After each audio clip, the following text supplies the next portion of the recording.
KN. Welcome back muli sa ating channel. Kwentong nobela, The Invincible. Tagalog Translator, Andy Dors Kabanata 1271 hanggang 1280. Ika-128 na episode ng Hindi Magagapi. Tawag. I prick. I-click. I subscribe Kwentong Nobela Kabanata 1271. Ang walang humpay na pagtugis. Walang duda ang isang ancestor God Realm Master. Tinuang ng ahas na pumatay sa alagad ng aking sekta. Ang lahat ay hulaan kung aling sekta ang pinuno ng Ancestor God Realm, nang ang isang dumadagendong na dagendong ay umalangaw-ngaw sa hangin na tila ba ang langit at lupa ay nanginginig.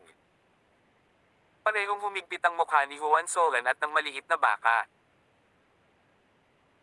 Inaasahan ni Juan Solan na ang mga master ng Ancestor God Realm ng Short Blade Gate ay susugod dahil napatay niya ang pick na nasa kalagitnaan ng 8th Order Ancient God Realm na disipulo, ngunit hindi niya inaasahan na may darating ng ganoon kaga. Gayunpaman, si Chen Jianfeng at ang iba pang mga disipulo ni Short Blade Gate ay tuwang-tuwa. Haha, Pong, patay na patay ka. Itinuro ni Chen Jianfeng si Juan Solan at tumawa ng masama. Ngunit hindi siya natawa ng matagal, habang may kumikislap na liwanag sa hangin na naghihiwalay sa kanyang ulo sa kanyang mga balikat. Nang bumagsak ang ulo ni Chen Jianfeng sa lupa, hindi makapaniwalang nakatingin siya kay Juan Solan. Kahit na sa puntong ito, hindi pa rin siya makapaniwala na ang matabang bata na ito ay may lakas ng loob na patayin siya, sa kabila ng dumating na ang master ng Ancestor God Realm ng kanyang sekta. Pinalis ni Juan Solan ang mga patak ng dugo mula sa kanyang mulberry sword sa pamamagitan ng pagliko ng kanyang pulso, at malamig na sinabi, ang pinakaayaw ko sa mundong ito, ay isang walang utang na loob na maliit na hamak na tulad mo. Pagkatapos ay tumingin siya sa iba pang mga disipulo ni Short Blade Gate na naligtas niya noon. Ang iilang mga disipulo ng Short Blade Gate ay namutla ng nakamamatay. Habang sinusubukan nilang tumakbo, si Juan Solan ay parang multo sa kanilang mga takong habang ang puwersa ng espada ay bumubuo ng matalim at umaalulong na hangin. Habang ang hangin ito ay dumaan sa kanila, sila ay nanlamig sa lugar at bumagsak sa lupa. Ang malalalim na hiwa ng espada ay ganap na nawasak ang kanilang laman. Kinolekta ni Juan Solan ang lahat ng kanilang special na singsing gamit ang isang kaway ng kanyang kamay. Sa oras na ito, isa na namang galit ang yumanig sa hangin. Nagkaroon ng biglaang pagkidlat, at sa sumunod na segundo, sinasalakay ni Shilong si Juan Solan mula sa likuran. Walang planong gumanti si Juan Solan. Sa isang kisap mata, naiwasan niya ang pag-atake ni Shilong at tumalon sa likod ng maliit na baka. Go! Ang maliit na baka ay mabilis na tumakbo palayo kasama si Juan Solan sa isang bahid ng lilang kidlat at tuluyang nawala sa itim na bundok. Ang bilis na ito ay mas mabilis para sa isang peak late 9th Order Ancient God Realm Master na habulin. Ito ang Natal Supreme Escape Skill ng maliit na baka na tinatawag na Lightning Bolt. Bagamat mabilis na kumonsumo ng enerhiya ang lightning bolt, hindi siya mapakali sa sandaling iyon dahil wala nang mas magandang paraan para maiwasan ang Ancestor God Realm Master ng Short Blade Gate. Tinagtagal pagkaalis ni Juan Solan at ng maliit na baka, bumaba sa itim na bundok ang isang nasa katanghaliang gulang na lalaki na nakasuot na damit na elder ng Short Blade Gate na sinabayan ng kulog at kidlat. Elder Limbi. Mabilis na umakyat si Shilong at ang iba pang mga disipulo ng Short Blade Gate upang sumaludo pagkatapos nilang makita si Lingbi. Tumango sa kanila ang Elder Lingbi ng Short Blade Gate. Lumipat ang kanyang tingin sa paligid at lumubog ang kanyang mukha matapos makita si Chen Jianfeng at ang mga bangkay ng iba pang mga disipulo. Namunguho sa kanyang mga mata ang layuning pumatay. Sino yun? Nagtatampo niyang tanong. Ito ay isang matabang bata na may malaking hayop. Nagmamadaling sumagot si Shilong, at pagkatapos ay inilarawan niya si Juan Solan, at ang hitsura ng maliit na baka kay Linbi. Dahil ang maliit na baka ay gumamit ng ilusyonaryong pamamaraan, inilarawan siya ni Shilong bilang isang higanting hayop na may 5 sungay. Tinanong ni Linbi si Shilong at ang iba pa kung saan tumakas si Juan Solan at ang maliit na baka. Napunit ng kanyang kamay ang espasyo na parang tela, pagkatapos ay may great space teleportation, nawala ang kanyang figure mula sa itim na bundok habang hinahabol niya si Juan Solan.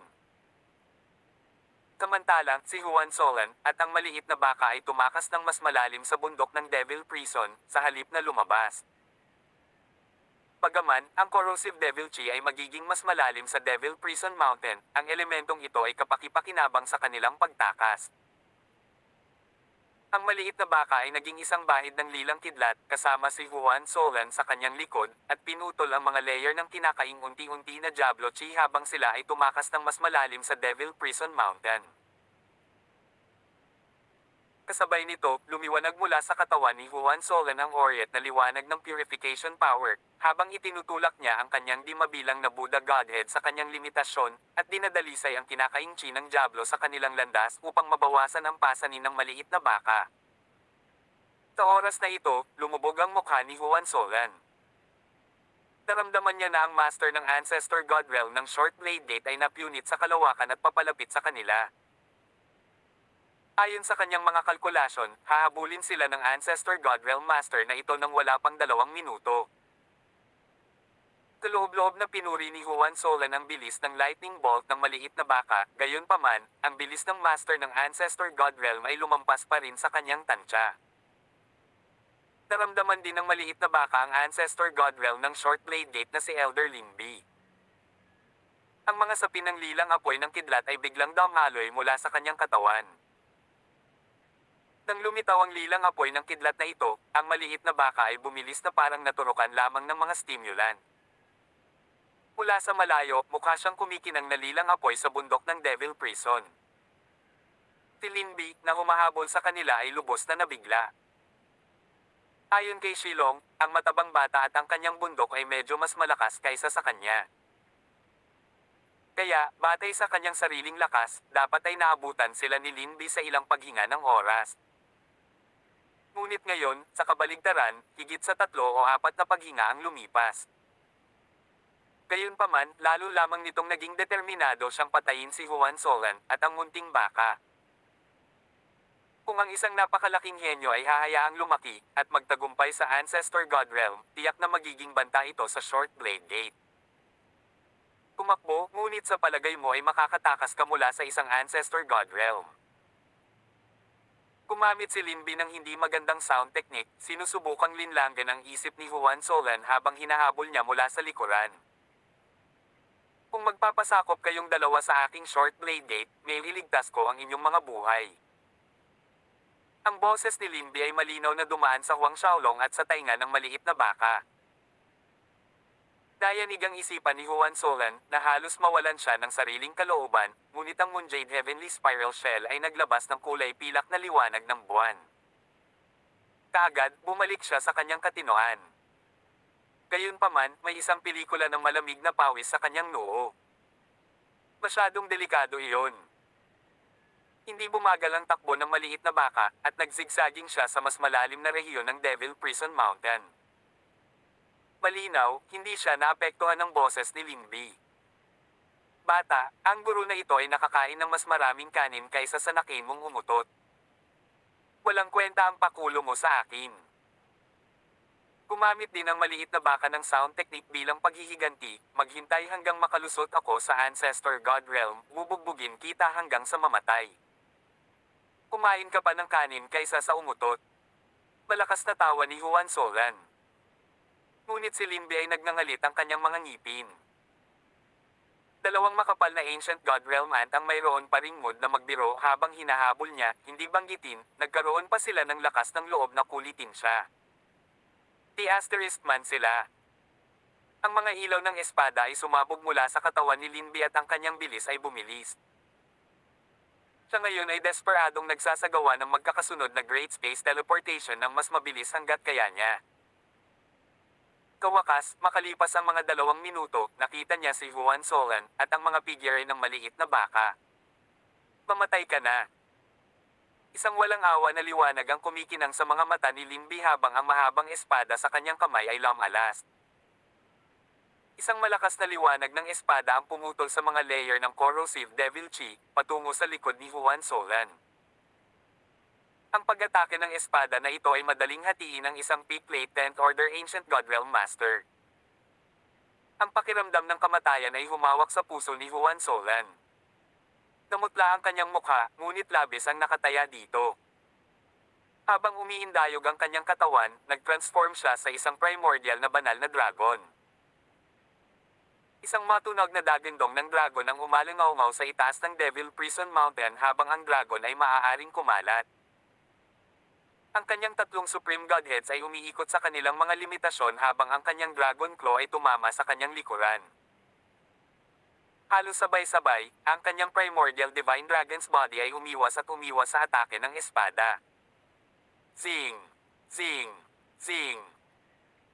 Nakaligtaan ng liwanag ng espada si Juan Solan, tumago sa nakapaligid na lupain ng bundok na nag-iwan ng malaking marka ng espada. Gayunpaman, ang epekto ay nagdulot ng Primordial Divine Dragon Body ni Juan Solan na bumagsak sa hangin. Nabasag ang kaliskis ng dragon sa kanyang dalawang kuko at umagos ang dugo sa kanyang mga kuko. Kahit na, si Juan Solan ay nag-transform sa kanyang Primordial Divine Dragon's Body, siya ay nasa kalagitnaan pa rin ng 6th Order Ancient God Realm na lumalaban sa isang Ancestor God Realm Master.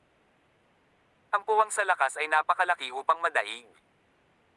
Ang maliit na baka ay nagmadali sa gilid ni Juan Solan, at pagkatapos ay hinawakan siya at tumakbo palayo. Nagulat si Linby na ang matabang batang ito ay biglang naging isang Primordial Divine Dragon. To top it off, buhay pa ang matabang batang ito matapos siyang tamaan ng kanyang espada. Tawag. I-prick.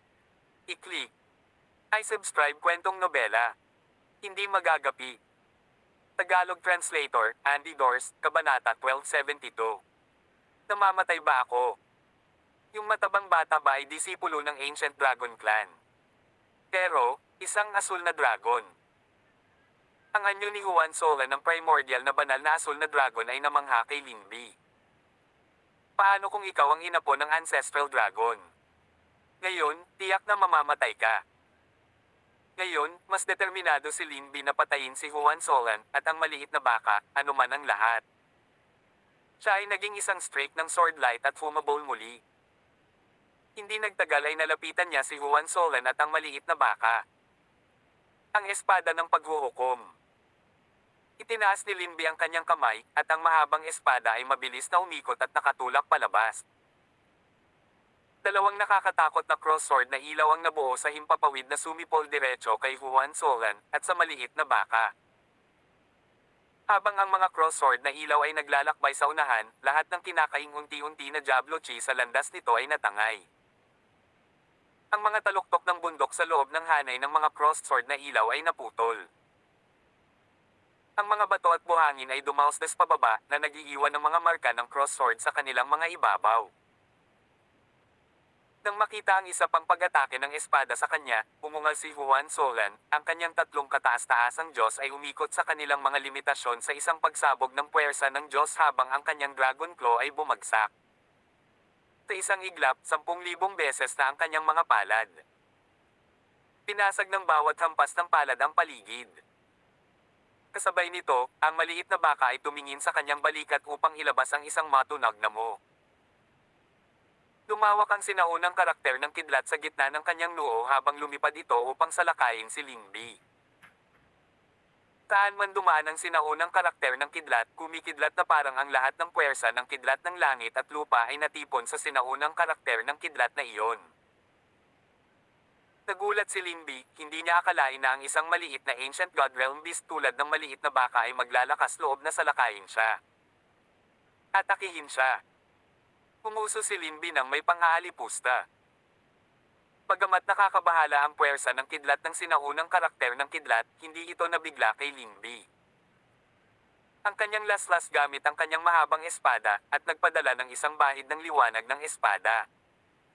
Ang espada ng Slalom. Ang liwanag ng espada ay pumapasok at lumabas, gumuhit ng isang globo sa hangin. Ang sinaunang karakter ng kidlat ay malapit nang bumangga sa Sword Light Sphere. Namangha si Linby nang makita ang sumunod na nangyari. Ang sinaunang karakter ng kidlat ay talagang naging likidong kidlat at ang kanyang pag-atake ng espada ay dumaan dito nang hindi ito sinasaktan, habang ang likidong kidlat ay nagpatuloy sa pag-atake at umusad sa kanyang direksyon. Ito. Ang kanang palad ni Linby ay biglang lumaki at idiniin ang sinaunang kidlat sa kabila ng kawalan. Kaagad, ang puwersa ng kidlat na nagtitipon sa paligid ng sinaunang karakter ng kidlat ay naging pangit. Ito ang kapangyarihan ng pagmamanipula sa espasyo ng isang Ancestor God Realm Master. Tanging ang mga cultivator na nakalusot sa Ancestor God Realm Master level ang maaaring tunay na manipulahin ang espasyo ng Divine World. Kawakas, ang sinaunang karakter ng kidlat ay naipit sa himpapawid sa ilalim ng patuloy na pagpigil sa espasyo, pagkatapos ay lumabo at nawala. Nakahinga ng maluwag si Linby. Ang maliit na baka at si Juan Solan ay kinuha sa oras na ito upang mag-bolt. The Asterisk Man. Si Linby ay nanumpa sa ilalim ng kanyang hininga. Siya na isang Ancestor God Realm Master ay kailangang umatake ng paulit-ulit, ngunit sa kabila ng kanyang mga pag-atake ay hindi niya nagawang patayin ang dalawang maliit na Ancient God Realm Fleas. Kung ang bagay na ito ay tumagas, ang kanyang reputasyon ay masisira. Muli siyang naging isang bahid ng liwanag ng espada, at nagpatuloy sa paghabol kay Juan Solan, at sa maliit na baka at sa isang Great Space Teleportation. Ganap na inis ang maliit na baka nang maramdaman niya na ang master ng Ancestor God Realm ng Short Blade Gate ay muli na naman, lola ng kanyang ina, darating ang araw, lilipulin ng baka na ito ang Short Blade Gate na iyon. Sa kanyang pinakamaluwalhating araw, maging ang kanyang sidekick, at ang nakababatang sidekick ng kanyang sidekick at ang nakababatang sidekick ng nakababatang sidekick na ito. Literal na kahit sino sa kanila ay madaling kurutin ang isang Ancestor God Realm hanggang mamatay. Kailan pa siya hinabol ng husto ng isang Ancestor God Realm? Kung marinig ito ng kanyang sidekick, at ang nakababatang sidekick ng kanyang sidekick, at ang nakababatang sidekick na ito, saan niya itatago ang kanyang mukha ng baka? Solan, umalis ka muna.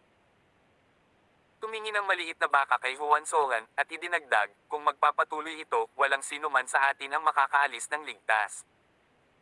Ibabalik ko ang gansa na ito. Umiling si Juan Solan. Hindi.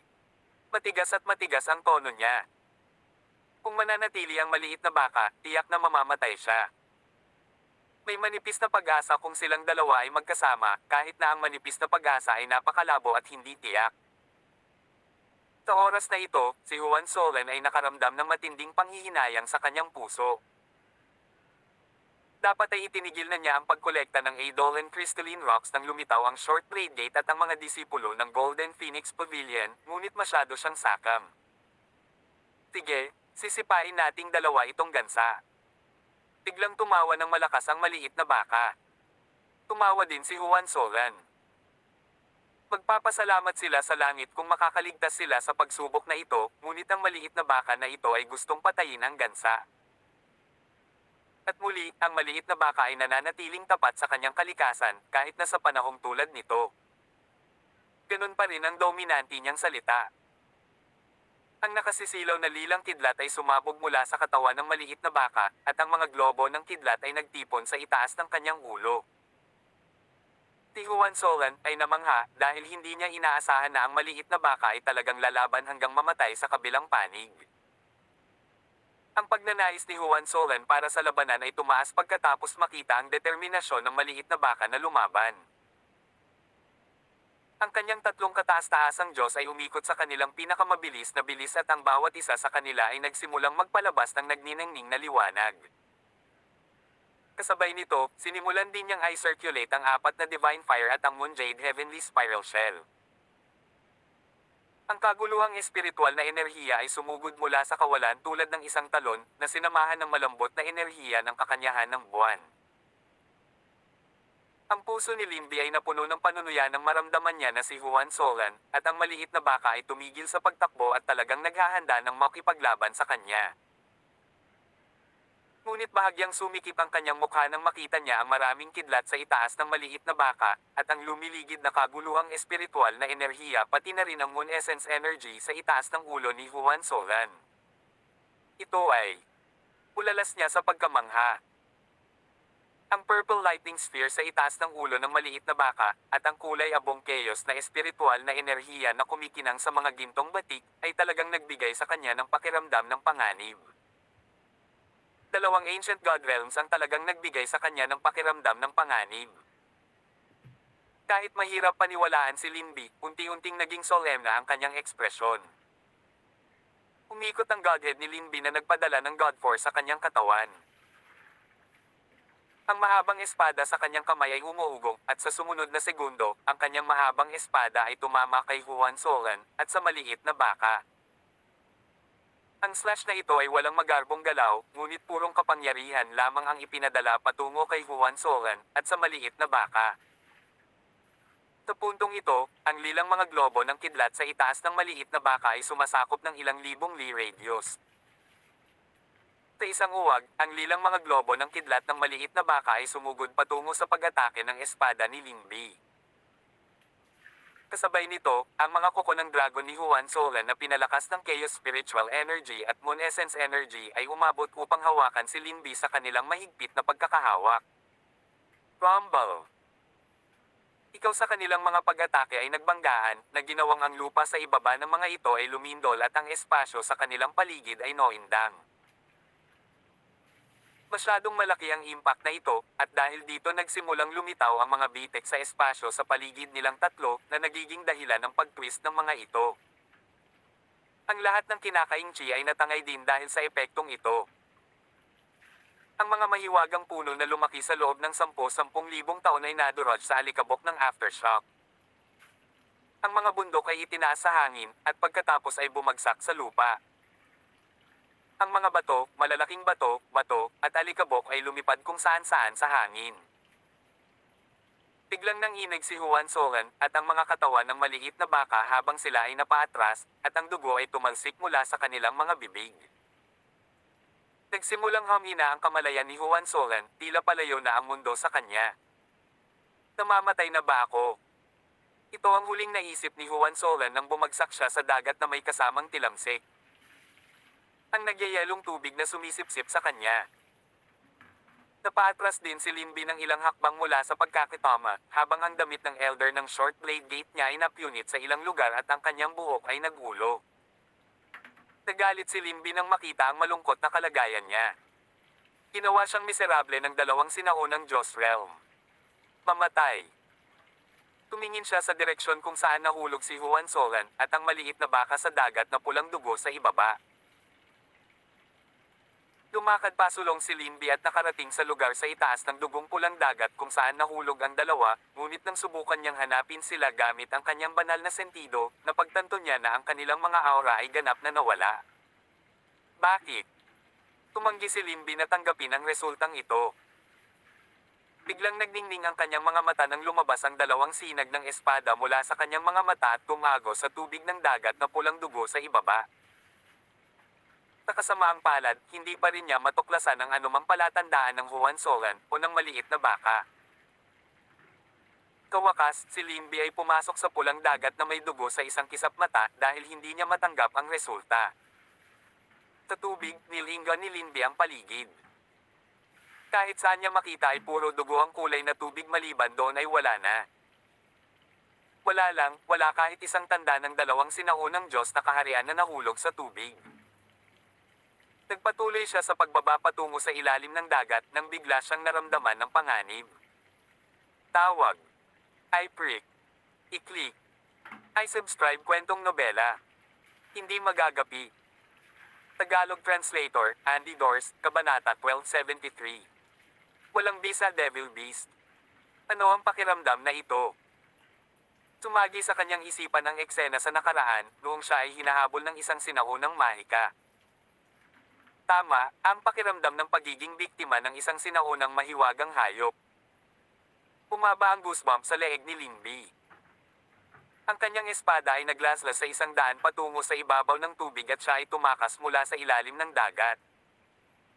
Nakahinga siya ng maluwag nang makalayo siya sa ibabaw ng dagat. Ang pakiramdam na ito ng pagtakas sa kamatayan ay nagpatalsik kay Linby sa malamig na pawis. Tinulyapan muli ni Linby ang dugong dagat na nasa ibaba niya, at pagkatapos ay mabilis na tumakbo palayo, hindi na pinansin si Juan Solan, at ang maliit na baka.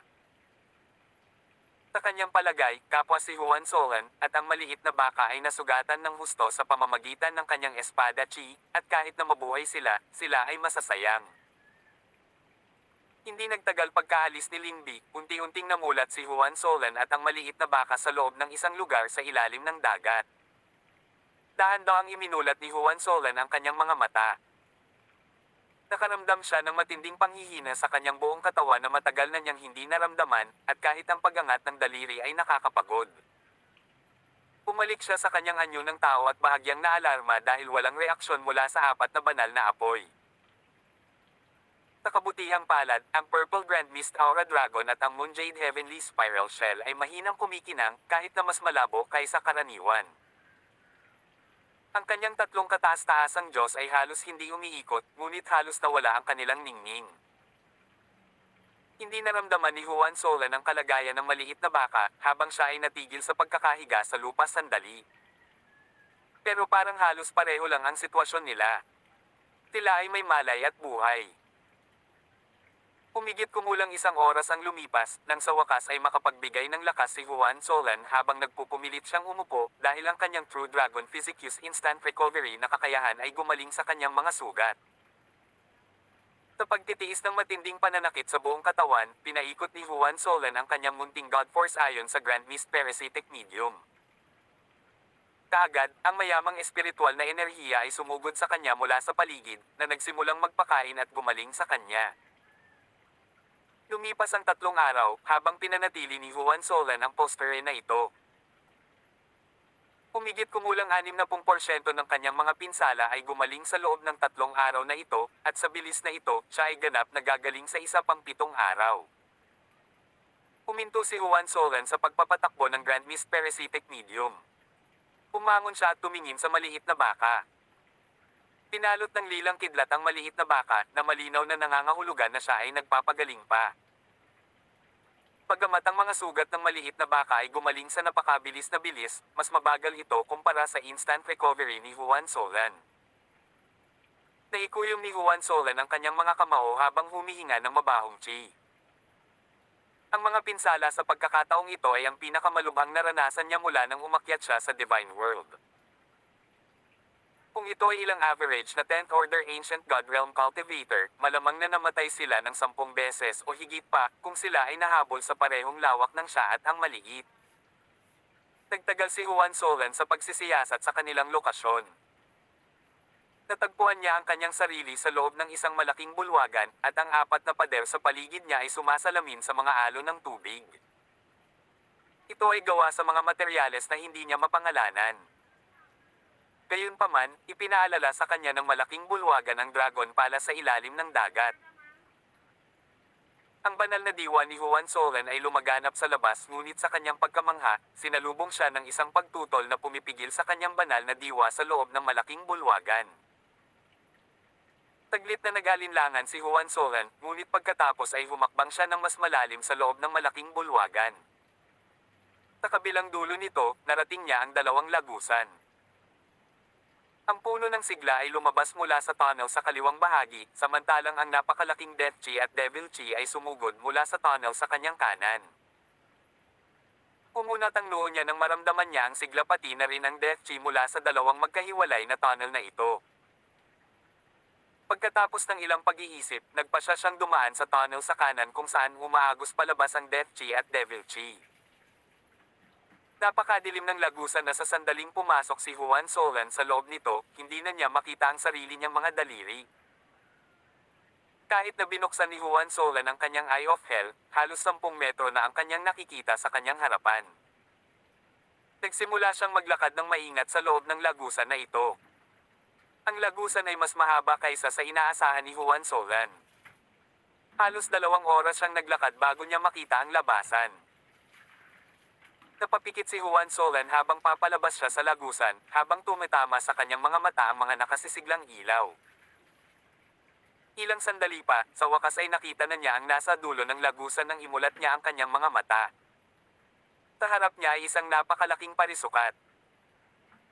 At sa gitna mismo ng parisukat na ito ay may 8 higanteng halijing bato na may iba't ibang sinaunang simbolo na nakaukit sa kanilang mga ibabaw. Mayroong isang malaking maliwanag na globo sa tuktok ng bawat halijing bato na patuloy na nanginginig, na nagpapadala ng mga alon ng ilang mahiwagang puwersa. Ang mga ripple na ito ng misteryosong puwersa mula sa 8 light sphere ay konektado habang bumubuo sila ng isang light shield na sumasakop sa lahat ng 8 halijing bato. Sa ilalim ng light shield ay isang napakalaking mahiwagang hayop na may sungay, buntot, at cute na mukha. Ang corrosive devil chi ay umaagos palabas mula sa katawan ng magic beast na ito. Kaagad na natuklasan ni Juan Solan na ang kinakaing unti-unting Diablo chi na umaagos mula sa mahiwagang hayop na ito ay maraming beses na mas makapal kaysa sa labas na kinakaing chi ng Diablo. The Void Devil Beast. Isang ideya ang sumagi sa isipan ni Juan Solan. Biglang bumukas ang mga mata ng Void Devil Beast na nakatatak sa loob ng stone pillars, space. Ang mga pupil nito ay kulay ng extreme icy blue.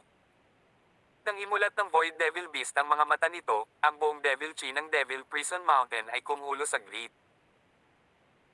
Matapos imulat ang mga mata nito, halatang nagulat ang Void Devil Beast nang makita si Juan Solan. Pagkatapos ng mahabang panahon ng ilang milyong taon, nagawa ba ng isang tao na talagang makarating dito? Ikaw ang nakakulong na Void Devil Beast, hindi ba? Tanong ni Juan Solan. Bahagyang nanlaki ang mga mata ng Void Devil Beast sa gulat. Tumingin ito kay Juan Solan at bumangon sa kanyang buong taas, pagkatapos ay sinabi, hindi ko maisip na may nakakaalala pa rin sa akin pagkatapos ng mahabang panahon. Ang pressure na ipinalabas nito ay naging sanhi ng panginginig ng liwanag na kalasag. Isang liwanag ang kumikinang sa nagyayelong asul nitong mga mata na parang gustong makita si Juan Solan. Napabulalas ito sa pagkamangha, True Dragon Physique. Then it shook his head. Can't be. The True Dragon Physique cannot be so strong. A variant physique. Tulad ng paglilipat ng tingin ng walang laman na demonyong hayop sa espasyo ng kamalayan ni Juan Solan, mabilis itong umatras na parang nakabangga sa isang nakakatakot na higanti. Ikaw. Mayroon ka talagang defensive divine artifact sa iyong kaluluwa. Top-grade Chaos Spiritual Artifact.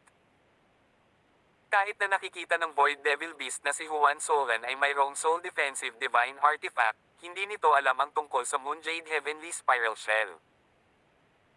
Sa makatuwid, maaari lamang nitong hulaan na ito ay isang kaguluhang espiritual na artifact.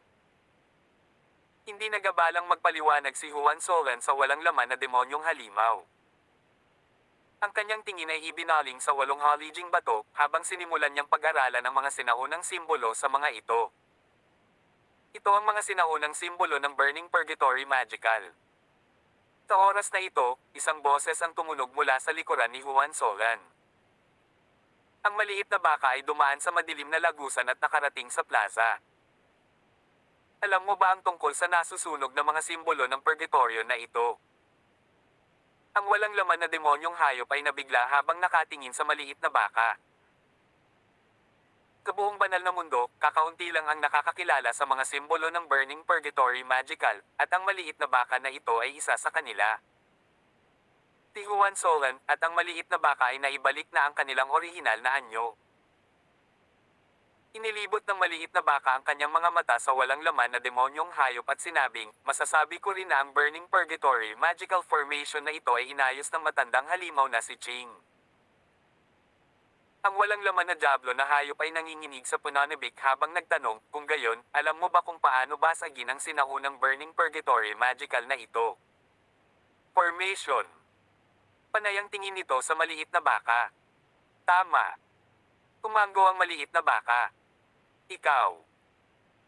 Lalong nanginig ang katawan ng Void Devil Beast nang marinig nito na maaaring basagin ng maliit ang Burning Purgatory Magical Formation na nakakulong sa kanya. Little Asher Cow, anong gusto mo, sabihin mo lang sa akin. Hanggat palayain mo ako mula sa sinaunang Burning Purgatory Magical Formation na ito, ibibigay ko ang lahat sa iyo. Ang mga salita ng walang laman na Diablo na hayop ay nagsimulang hindi magkatugma dahil sa pananabik. Ito ay naghihintay para sa araw na ito upang mapanatili ang kalayaan nito mula noong ilang daang milyong taon. Little Asher Cow. Umiling si Juan Solan at ngumiti sa loob nang marinig niya ang walang laman na hayop na demonyo na tinawag ang maliit na baka bilang Little Asher Cow. Mukhang ipinagkaloob ng walang laman na demonyong hayop na ito ang maliit na baka bilang isang junior sa Ancient God Realm. Tawag. I-prick. I-click. I-subscribe kwentong nobela. Hindi magagapi. Tagalog Translator, Andy Dors, Kabanata 1274. Kilala mo ang aking lolo sa tuhod. Ang maliit na baka ay nagpasikat ng isang maningning na ngiti sa walang laman na diablo na hayop nang tawagin niya itong Little Asher Cow, at sinabing, mukhang hindi mo maibibigay sa akin ang gusto ko. Puno ng provocation ang tono niya. Naturally, narinig ng walang laman na demonyong hayop ang provokasyon sa kanyang mga salita at nagalit sa kanila. Ang maliit na baka ay sumama sa kanyang mga labi at nagpatuloy, ikaw ay isang inapo ni Shu Changtian, tama ba ako? Nininigas ang Void Devil Beast, ngunit nagsimula itong manginig muli na nanlaki ang mga mata sa pagkabigla, kay ikaw, sinasabi mo, kilala mo ang lolo sa tuhod ko. Imposible. Imposibleng kilala ng Little Asher Cow na ito ang kanyang lolo sa tuhod. Itinanggi ng Void Devil Beast ang posibilidad sa kanyang ulo. Siyempre kilala ko si Shu Changtian. The Little Cow went on, noon, mayabang ang batang yan sa harap ko, pero minsan ay damilat siya sa lupa sa isang sampal ko. Mula noon, tuwing makikita niya ako, palagi siyang tumatawag. Sa akin ni Ancestor Nunyo. Ang walang laman na diablo na hayop ay natulala saglit pagkatapos ang kanyang mga mata ay naging pula sa galit. Ang itim na apoy ay sumibol mula sa kanyang katawan habang ang kanyang dagindong ay yumanig sa buong parisukat, munting baka, naghahanap ka ng kamatayan. Sa kanyang mga mata, tinutuya ng munting baka ang kanyang lolo sa tuhod. Ang kanyang lolo sa tuhod ay isa sa mga pinakadakilang pag-iral sa pagitan ng langit at lupa, kaya paano niya magagawa ang sarili niya dahil sa isang sampal, iyon din mula sa maliit na baka na ito. Ito ay isang kabuoang bullshit. Imposible talaga. Sa makatuwid, ang munting baka na ito ay talagang gumagawa ng mga kwento. Gayunpaman, nang sinubukan ng Void Devil Beast na magmadaling lumabas na may layuning durugan ang maliit na baka sa magkapira-piraso, naharang siya ng enerhiya ng sinaunang Burning Purgatory Magical Formation mula sa 8 halijing bato. Isang masakit na alulong ang tumago sa hangin habang nilalamon ng nagninangas na apoy ng sinaunang Burning Purgatory Magical Formation ang itim na apoy ng walang laman na demonyong hayop. Ang enerhiya ng walang laman na demonyong hayop ay naging magulo. Maliwanag, ang pag-ataking iyon ay hindi masyadong maganda sa pakiramdam at tiyak na may kapalit ito. Gayunpaman, ang kanyang galit na iskarlate na mga mata ay nakatutok sa maliit na baka, dahil sila ay puno pa rin ng isang nakagigimbal na layuning pagpatay habang nakatingin siya sa maliit na baka. Ang maliit na baka ay umiling na parang bigong matanda. Ang maliit na baka ay naglabas ng isang maliit na gintong kampana mula sa kanyang kwelyo. Ang gintong kampanang ito ay parang singsing, at may maliit na itim na butas sa itaas na bahagi nito, na naglalabas ng walang katapusang devil chi. Ikaw. Yan. Ang layunin ng pagpatay ay nawala kaagad sa mga mata ng walang laman na demonyong hayop. Ang lahat ng kanyang pagnanais na gutiin ang maliit na baka ay nawala habang nakatitig siya sa maliit na gintong kampana na may gulat na ekspresyon. Ito. Ang Golden Void Bell Ring. Ito ay ang Golden Void Bell Ring. Ang walang laman na diablo na hayop ay umulit sa isang boses na nanginginig sa pananabik. Ang Golden Void Bell Ring ay ang pinakamataas na divine artifact ng Void Devil Beast Clan, na dinadala ng kanyang lolo sa tuhod sa lahat ng oras. Ngunit bakit ang maliit na baka na ito ay may Golden Void Bell Ring? Bilang direktang inapo ng Void Devil Beast Clan, masasabi ng Void Devil Beast na ito ang tunay na Golden Void Bell Ring. Ito ang pinakanakakagulat at hindi ka pani-paniwalang bagay sa kanya.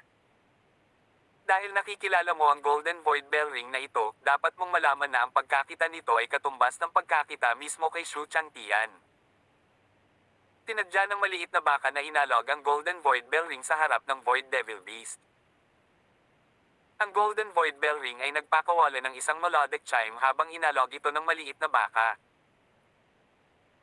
Ang tunog ng kampana ay hindi espesyal sa pandinig ni Juan Solan, ngunit sa pandinig ng walang laman na demonyong hayop, parang ang boses ng Diablo ang tumutunog sa kanyang kaluluwa. May takot sa mga mata ng walang laman na demonyong hayop, nanginginig ang kanyang buong katawan.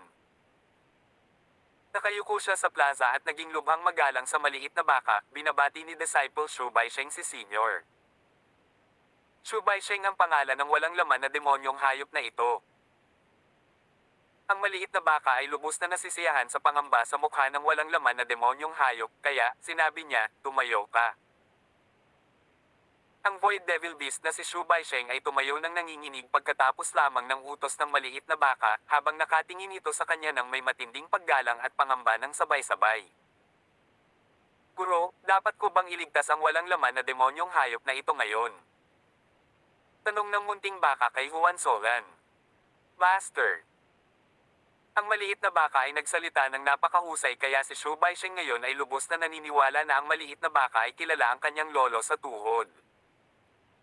Pero master talaga ang tawag niya sa lalaking itim ang buhok na ito. Nanginig ang mga binti ng Void Devil Beast na si Shu Baisheng dahil malapit na siyang bumagsak sa lupa habang nakatingin kay Juan Solan. Tumango si Juan Solan habang binibigyan niya ng pahintulot ang maliit na baka na palayain ang walang laman na demonyong hayop. Lumakad ang maliit na baka patungo sa 8 halijing bato at ang mga bahid ng lilang kidlat ay kumalusko sa paligid ng kanyang 2 gintong sungay, na naging likidong kidlat na bumabalot sa isa sa mga halijing bato. Nabigla si Shu Baisheng habang pinagmamasdan niya ang mga sinaunang nasusunog na mga simbolo ng purgatorio na nagsimulang lumabo nang ang lilang likidong kidlat ay bumabalot sa haligi ng bato.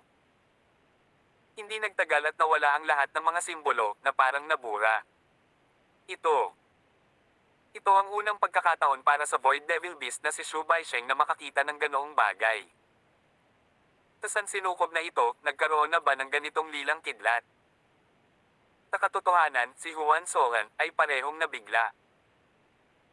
Nakikita niya na ang mga sinaunang purgatoryong mahiwagang simbolo na ito ay makapangyarihan, kung hindi, ang pormasayo na ito ay hindi maaaring makulong ng walang laman na Diablo na hayop dito ng matagal.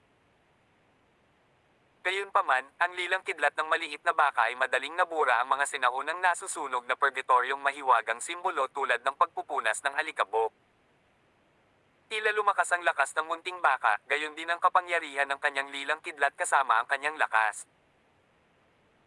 Matapos burahin ng maliit na baka ang sinaunang nasusunog na purgatoryong mahiwagang simbolo mula sa unang halijing bato, lumipat siya sa pangalawang halijing bato. Sa parehong paraan, sinimulan niyang burahin ang sinaunang nasusunog na mga simbolo ng mahiwagang purgatorio. Kasunod nito, ito ang ikatlong halijing bato, ang ikaapat na halijing bato. At sa wakas, ang mga sinaunang nasusunog na simbolo ng purgatoryong bato ng ikawalong haligi ay nabura. Sa kabuuan, tumagal ng 3 oras ang maliit na baka upang alisin ang lahat ng mga simbolo mula sa 8 halijing bato. Pagaman 3 oras lang, humihingal sa pagod ang munting baka sa dulo. Halata na nakakonsumo siya ng maraming God Force para burahin ang sinaunang nasusunog na purgatoryong mahiwagang simbolo sa 8 halijing bato. Masayang nagmamadaling lumabas si Shu Baisheng mula sa formation area. Sa wakas ay nabawi na niya ang kanyang kalayaan pagkatapos ng ilang daang milyong taon ng pagkakakulong. Ngunit mabilis siyang lumapit sa tabi ng munting baka at nag-aalalang nagtanong, "Senyor, okay ka lang?" Siya ay lubhang magalang at maingat. Pinandilatan ng maliit na baka si Shu Baisheng na may sama ng loob, "Hindi okay. Hindi mo ba nakikita? Dalhin mo ang iyong puwet dito at imasahe mo ang aking mga balikat." "Oo, senyor." Magalang na kinilala ng Void Devil Beast na si Shu Baisheng at nagmadaling pumunta sa gilid ng maliit na baka at sinimulang imasahe ang kanyang mga balikat. Magaan at malumanay ang kilos niya na para bang natatakot siya na baka masaktan siya. Natigilan si Juan Solan sa ginawa ng maliit na baka. Pinato niya ito ng healing pellet at naghintay hanggang sa malunok niya ito bago sinabing, "Let's go." Sa ngayon, ang iba't ibang puwersa ng mga eksperto ng Void Sky World ay pumapasok na sa Devil Prison Mountain. Kaya naman mas pinili ni Juan Solan na umalis sa lalong madaling panahon. Napatalo ng maliit na baka sa sinabi ni Juan Solan at nagsimulang maglakad patungo sa malaking bulwagan sa likuran niya. Ang kanyang mabilis na pagkilos ay nagdulot kay Shu Baisheng na tulala. Bilasan mo, humabol ka. Biglang hinampis ng maliit na buntot ng baka ang walang laman na diablo na parang letigo.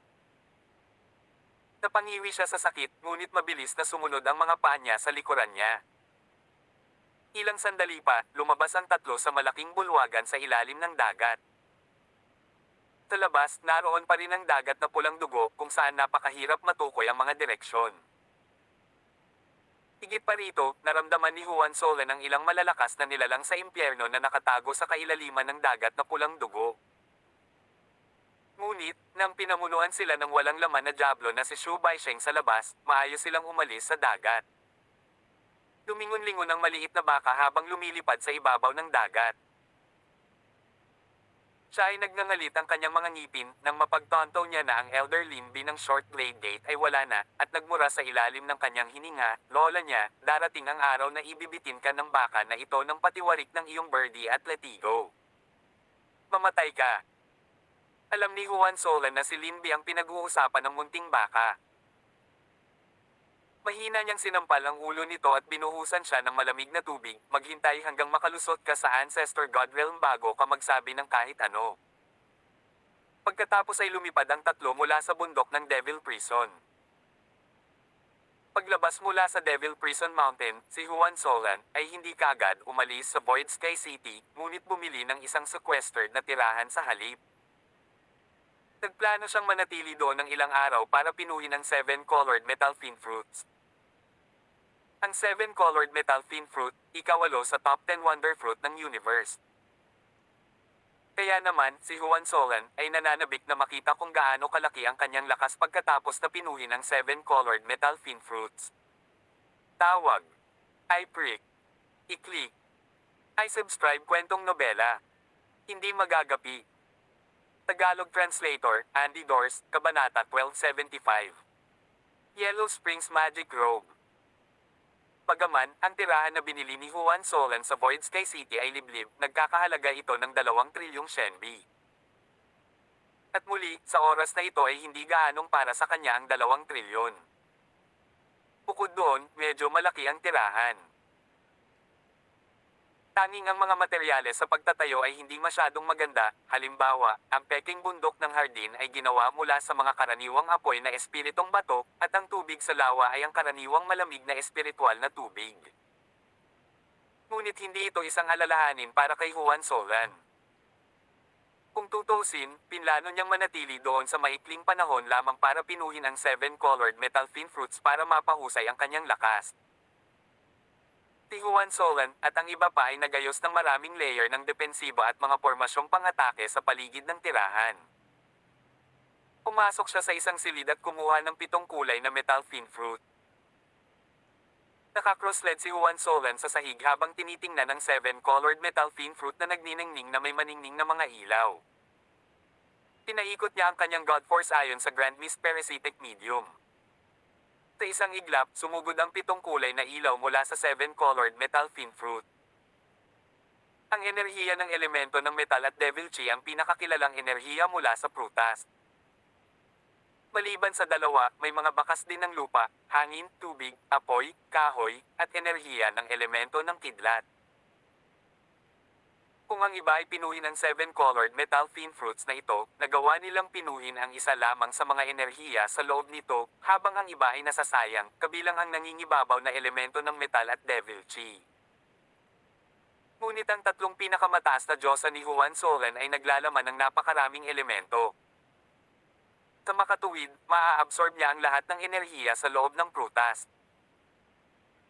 7 kulay ng enerhiya ng iba't ibang elemento ang sumugod na parang mga alon sa kanyang katawan, habang ang kanyang 3 pinakamataas na Diyos ay nagsimulang umikot. Sabay-sabay, nagsimulang maglabas ng Silvery Moon Essence ang Moonjade Heavenly Spiral Shell, habang ang Purple Grand Mist Aura ay dumaloy mula sa Purple Grand Mist Aura Dragon.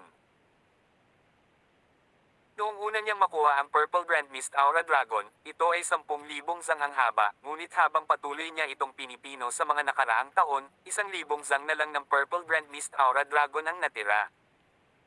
Ang mga araw ay naging linggo. Habang patuloy na pinipino ni Juan Solan ang 7-colored metal fin fruit, ramdam na ramdam niya ang pagtaas ng kanyang lakas. Napansin niya na ang 7-colored metal fin fruit ay hindi lamang nakapagpataas ng lakas ng isang tao, ngunit nakakapagpalakas din ito ng depensa ng kaluluwa at pagka-Diyos. Ito ay isang hindi inaasahang masayang sorpresa para kay Juan Solan. At muli, ang mga resultang ito ay hindi rin nakakagulat dahil ang 7-colored metal fin fruit ay nasa ikawalong ranggo sa nangungunang 10 wonder fruit sa pagitan ng langit at lupa. Lumipas ang isang buwan nang unti-unting lumabo ang 7 kulay na ilaw na ito. 2 buwan ang lumipas at ang mga ilaw ay ganap na nawala habang ang enerhiya sa loob ng prutas ay nawala ng laman. Pinuksan ni Juan Solan ang kanyang mga mata at sinuri sa loob ang kanyang banal na sentido, ngunit ang mga resulta ay nagdulot ng isang mapait na ngiti sa kanyang mukha. Kahit na pinino niya ang 7-colored metal fin fruit, ang kanyang cultivation ay tumaas lamang mula sa kalagitnaan ng 6th Order hanggang malapit sa peak sa kalagitnaan ng 6th Order Ancient God Realm. Hindi kahit na sa tuktok ng kalagitnaan ng ika-6 na Order Ancient God Realm. Higit o mas kaunti, ito ang epekto ng 7-colored metal fin fruit para kay Juan Solan. Ang ilan pang mid-6th Order Ancient God Realm cultivator ay maaaring umabot sa peak late 6th Order Ancient God Realm, marahil kahit sa 7th Order Ancient God Realm. Ngunit ito ay walang kaugnayan para kay Juan Solan. Gayunpaman, doble na ngayon ang lakas ng kaluluwa ni Juan Solan, at ang mga depensa ng kanyang 3 Supreme Godheads ay mas malakas din. Nagpatuloy si Juan Solan sa pag-aayos ng kanyang paghinga saglit pagkatapos ay inilabas ang pangalawang 7 kulay na metal fin fruit. Tinimulan niyang patakbuhin muli ang Grand Mist Parasitic Medium. Pagkalipas ng 2 buwan nang matapos ni Juan Solan na pinuhin ang kanyang pangalawang 7 kulay na metal fin fruit, ang kanyang paglilinang ay umabot sa pinakamataas na kalagitnaan ng ika-6 na utos ng sinaunang Diyos Realm. Kasunod na inilabas ni Juan Solan ang pangatlong prutas. Pagkatapos ang ika-4 na prutas. Habang tumataas ang lakas ni Juan Solan, tumaas din ang bilis ng kanyang pagpino, at sa kalahating buwan pa, nagawa na niyang pinuhin ang kanyang ika-5 7 kulay. Metal fin fruit. Sa pamamagitan ng ika-5 prutas, si Juan Solan ay nakalusot sa huli 6th Order Ancient God Realm. Si Juan Solan ay natulala sa katotohanan na kahit napino niya ang 10 7 kulay na metal fin fruits, ang kanyang cultivation ay natigil sa peak late 6th Order Ancient God Realm. Ano man ang mangyari, hindi niya nagawang makapasok sa 7th Order Ancient God Realm. Huminto sa pagtatanim si Juan Solan at lumabas sa kanyang silid. Siya ay gumugol ng kalahating taon sa pag-iisa. Ngayon, mahigit 2 taon na lang ang natitira bago ang God of the Sea Grand Ceremony. Hindi na ninais ni Juan Solan na ipagpaliban pa ang paglalakbay patungo sa Clear Spirit World. Bukod dito, dahil mahigit 1 taon na ang lumipas, natitiyak niya na ang transmission array ng Void Sky City ay naayos na noon. Lumabas si Juan Solan sa kanyang silid, at nagkataon na lumabas din ang maliit na baka mula sa kanyang silid. Siya ay mukhang masigla habang ang lilang kidlat ay kumikislap sa paligid niya. Ang kanyang aura ay ganap na naiiba kumpara sa 1 taon na ang nakalipas, at tila ang kanyang kabuoang lakas ay tumaas ng malaki sa 1 taon at kalahating ito. Guro. Ang buntot ng maliit na baka ay masayang umuugoy habang papalapit kay Juan Solan. Sa paano man, ang bilis ng pagindayog ng maliit na baka sa kanyang buntot ay nalulumbay sa kanya. Pero masasabi niyang maganda ang mood nito. Tinawag niya itong master kapag maganda ang mood niya. Sa ibang pagkakataon, tinatawag lang siyang Solan ng maliit na baka. Nasaan si Bai Sheng?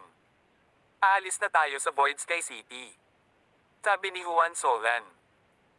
Sa kanyang tanong, lumingon ang maliit na baka patungo sa silid ni Shu Bai Sheng at tumawag, "Munting bata Sheng."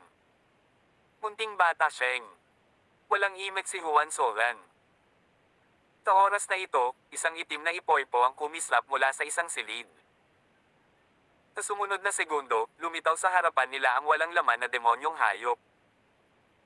Guro, Senior, magalang na bati ni Shu Baisheng kay Huan Solan, at sa maliit na baka. Magpakop, aalis na tayo sa Void Sky City saglit. Sabi ng maliit na baka. Saan tayo pupunta? Umirap si Shu Baisheng. Bakit ang daming kalokohan? Ang maliit na baka ay nanlaki ang kanyang mga mata at pinandilatan si Shu Baisheng. Nanginginig si Shu Baisheng hanggang sa kanyang buntot. Maya-maya, lumabas ang tatlo sa residence matapos mag-impake ng bahagya at tumungo sa transmission array ng Void Sky City. Sa daan patungo sa transmission array, si Huan Solan ay nakatagpo ng mga eksperto mula sa iba't ibang sekta na nagmamadali ng may matinding pangangailangan. Kahit na ang Devil Prison Mountain ay lumitaw ng higit sa isang taon na ngayon, ang mga eksperto ay nagtitipon pa rin sa Void Sky City. Lahat sila ay naglalayon para sa Devil Prison Mountain. Narinig ko na ang Golden Phoenix Pavilion's head ay pumasok sa Devil Prison Mountain at nakahanap siya ng top Chaos Grade Spiritual Artifact. Ano ang binibilang ng top Chaos Grade Spiritual Artifact? Narinig ko na ang Gate Chief ng Yama Gate ay nakahanap ng isang top Chaos Spiritual Artifact, iyon ay halos isang Grand Mist Spiritual Artifact. Gayun din, ang Golden Phoenix Pavilion, at ang mga disipulo ng Short Blade Gate ay nakahanap ng maraming Eidolon Crystalline Rocks. Eidolon Crystalline Rocks. Ano ang mga iyon? I'm not very clear about it, but it seems like they are a great treasure. Nang ibalik ng Golden Phoenix Pavilion na iyon, at ng mga disipulo ng Short Blade Gate ang Eidolon Crystalline Rocks sa kanilang mga sekta, sila ay binigyan ng malaking gantimpala ng kanilang mga chief. Si Huan Solan, ang maliit na baka, at si Shu Baisheng ay nakarinig ng mga pag-uusap mula sa mga eksperto na nagmamadaling dumaraan. Ang Void Devil Beast na si Shu Baisheng ay sumangot ng masama, iyon ay mga kaguluhang espiritual na artifact. Ipinapahiwatig mo ba na mayroong isang Grand Mist na espiritual na artifact sa Devil Prison Mountain? Agad na nahuli ni Huan Solan ang sinabi ni Shu Baisheng. Totoo yan, Guro. Sa kailaliman ng Devil Prison Mountain, mayroong isang battle robe na tinatawag na Yellow Springs Magic Robe. Bagamat hindi ko alam ang aktwal na grado ng Yellow Springs Magic Robe na ito, sigurado ako na ito ay kahit isang mababang Grand Mist grade na espiritual na artifact. Idinagdag ni Shu Baisheng, ang robe na ito ay pino ng Yellow Springs Archdevil. Yellow Springs Archdevil. Ang maliit na baka ay muling nagulat. Samantalang si Huan Solan ay nagtanong, sino ang Yellow Springs Archdevil?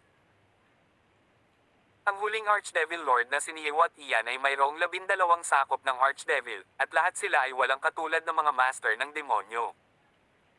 Ang Yellow Spring Archdevil ay isa sa kanila.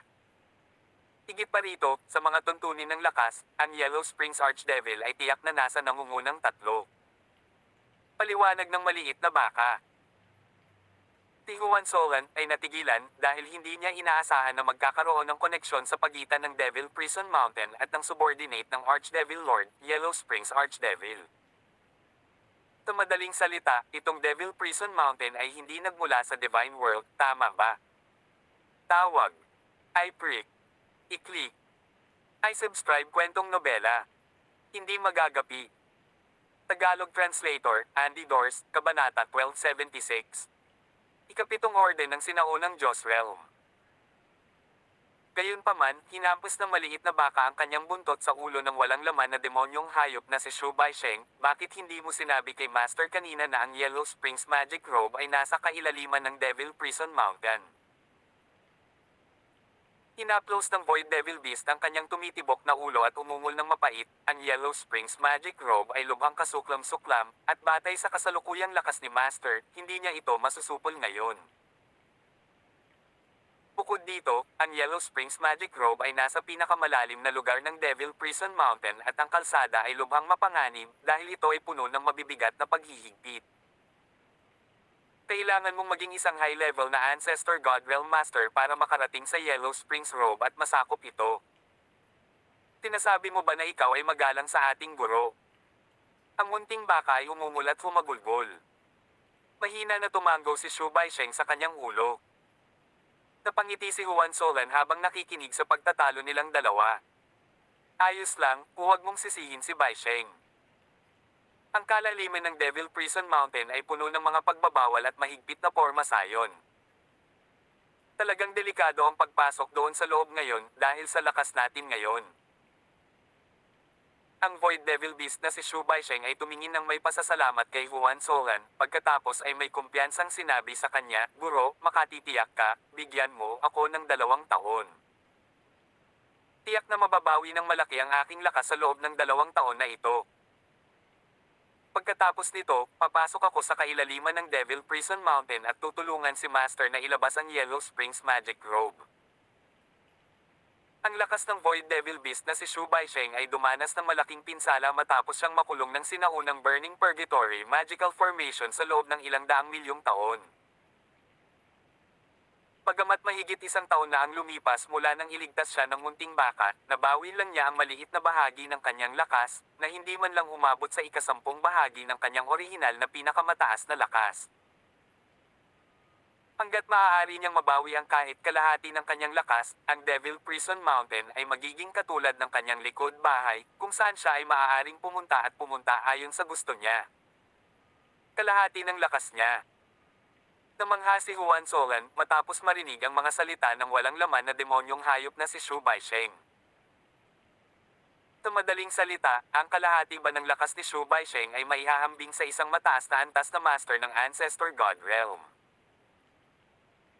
Si Juan Solan ay hindi kailanman nagtanong kay Shu Baisheng ng anuman tungkol sa kanyang lakas sa buong panahong ito. Sa makatuwid, hindi niya alam kahit kaunti ang tungkol sa lakas ni Shu Baisheng. Noong una ay inakala ni Juan Solan na si Shu Baisheng ay, higit sa lahat, ay isang 10th Order Ancient God Realm, ngunit ngayon, parang nagkamali siya. "Baisheng, ano ang lakas mo ngayon?" Tanong ni Juan Solan habang nakatingin kay Shu Baisheng na may nilalagnat na tingin. "Guro, sa ngayon ay isa lang akong 2nd Order Ancestor God Realm, ngunit mayroon akong battle power ng 3rd Order Ancestor God Realm." Sagot ni Shu Baisheng, na mukhang medyo nahihiya. Sa mga mata ni Shu Baisheng, ang kanyang kasalukuyang lakas ay napakababa kaya medyo nahihiya siyang harapin ang kanyang bagong master na si Juan Solan. Masayang tumawa si Juan Solan habang tinatapik ng malakas ang mga balikat ni Shu Baisheng at pinuri, "Magaling, napakahusay." Ang Void Devil Beast na si Shu Baisheng ay talagang mayroong battle power ng 3rd Order Ancestor God Realm. Sa lahat ng panahon, si Juan Solan ay bahagyang nag-alala tungkol sa paglalakbay sa Clear Spirit World, ngunit ngayong nalaman niya ang tungkol sa aktwal na lakas ng walang laman na Diablo na si Shu Baisheng, bahagyang napawi nito ang kanyang mga alalahanin. Ang Void Devil Beast na si Shu Baisheng na nakakaramdam ng kahihiyan ay nataranta dahil nakaramdam siya ng flattered kay Juan Solan nang tinapik niya ang kanyang mga balikat. Ang maliit na baka ay naglabas ng ilang hindi nasisiyahang mga harump sa gilid. Ang ekspresyong iyon sa kanyang mukha ay tila nagsasabing isang pangalawang Orden Ancestor God Realm, "Ano ang ipinagmamalaki mo?" Ngayong mas kumpiyansa na si Juan Solan sa paglalakbay sa Clear Spirit World, sinimulan niyang huni ang ilan sa mga kanta ni Andy Lau habang patuloy silang naglalakbay. Nagningning ang mga mata ng munting baka habang pinakikinggan niya ang humuhuni ni Juan Solan, at humuhuni kasama niya. Siya ay lumaki habang siya ay humihikbi at nagtanong, "Solan, ikaw mismo ang nag-iisip ng mga kantang ito." Humiti si Juan Solan at sinagot ang tanong niya sa tanong na, "Ano sa tingin mo?" Tumawa ang maliit na baka, "Sa pagitan ng langit at lupa, guro, ikaw lang ang makakagawa ng mga magagandang kanta." Bihira niyang purihin si Juan Solan, ngunit isa ito sa mga sandaling iyon ang ginawa niya. Juan Solan, chuckled heavily, "You're wrong then? These songs are not originally composed by me." Ang maliit na baka ay nanigas sa 1 segundo. Tirichet *S. Naglakbay ang tatlo patungo sa Void Sky City Transmission Array habang nag-uusap at nagtatawanan. Makalipas ang kalahating araw, naabot nila ang Transmission Array.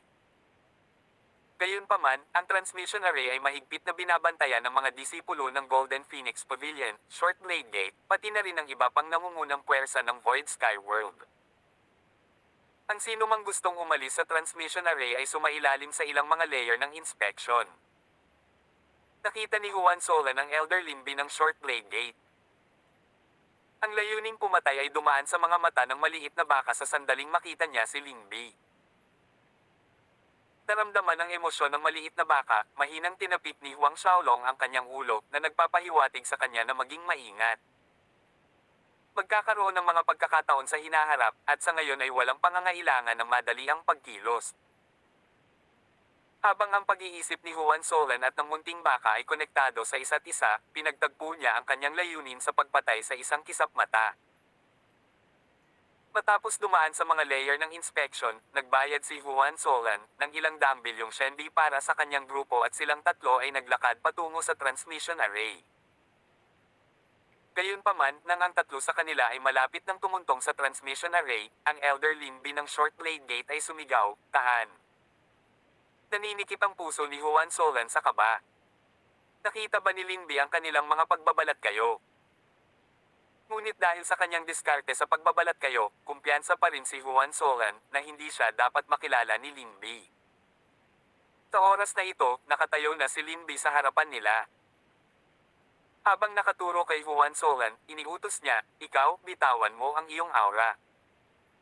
Nabuhayan ng loob si Juan Solan sa sinabi ni Linbi. Hindi na niya itinago ang kanyang aura at pinakawalan ito ayon sa utos. Isang peak late 6th Order Ancient God Realm. Nang makita na si Juan Solan ay isang peak late 6th Order Ancient God Realm Cultivator, nawala ang interes ni Linbi sa kanya. Kinawian niya ang mga ito ng kamay, senyales na makakaalis na sila. Sa totoo lang, halos nakilala na ni Linbi si Juan Solan sa isang segundo. Ngunit nawala ang kanyang mga hinala nang ihayag ni Juan Solan ang kanyang pinakamataas na paglilinang sa huling bahagi ng ika-6 na utos ng sinaunang Diyos Realm. Wala pang 2 taon pagkatapos ng lahat, nang habulin niya ang batang iyon na nasa kalagitnaan pa lang ng 6th Order Ancient God Realm noong panahong iyon. Gaano man kahirap ang paglilinang ng batang iyon, o kahit na magkaroon siya ng isang makalangit na pakikipagsapalaran. Sa isip ni Linbi, imposible para sa batang iyon na makapasok sa kalagitnaan ng 6th Order Ancient God Realm sa napakaikling panahon. Ang grupo ng tatlo ni Juan Solan ay tumungo sa Long Distance Transmission Array. Isang pagsabog ng liwanag mula sa transmission array ang naglipat sa kanilang tatlo palayo sa Void Sky World. Dahil aabutin sila ng higit sa 3 buwan bago makarating sa Clear Spirit World, nagpasya si Juan Solan na gugulin ang oras na ito sa loob ng transmission array light pillar sa pagpino sa 7-colored metal fin fruits. Pinigyan niya ang maliit na baka at walang laman na devil beast na si Shu Baisheng ng tig-57 kulay na metal fin fruits, upang mabawi nila ang kanilang lakas sa lalong madaling panahon. Marami pa ring 7 kulay na metal fin fruits si Juan Solan na matitira para sa kanyang sarili. Maliban sa 10 prutas na dinalisay niya noon, at sa 10 prutas na ipinamigay niya, may natitira pang mahigit 30 prutas. Higit pa rito, kapag nakuha niya ang kanyang mga kamay sa kaguluhan na 5 kulay na Heaven Refining Stone, magkakaroon siya ng walang katapusang supply ng Chaos Spiritual Pill.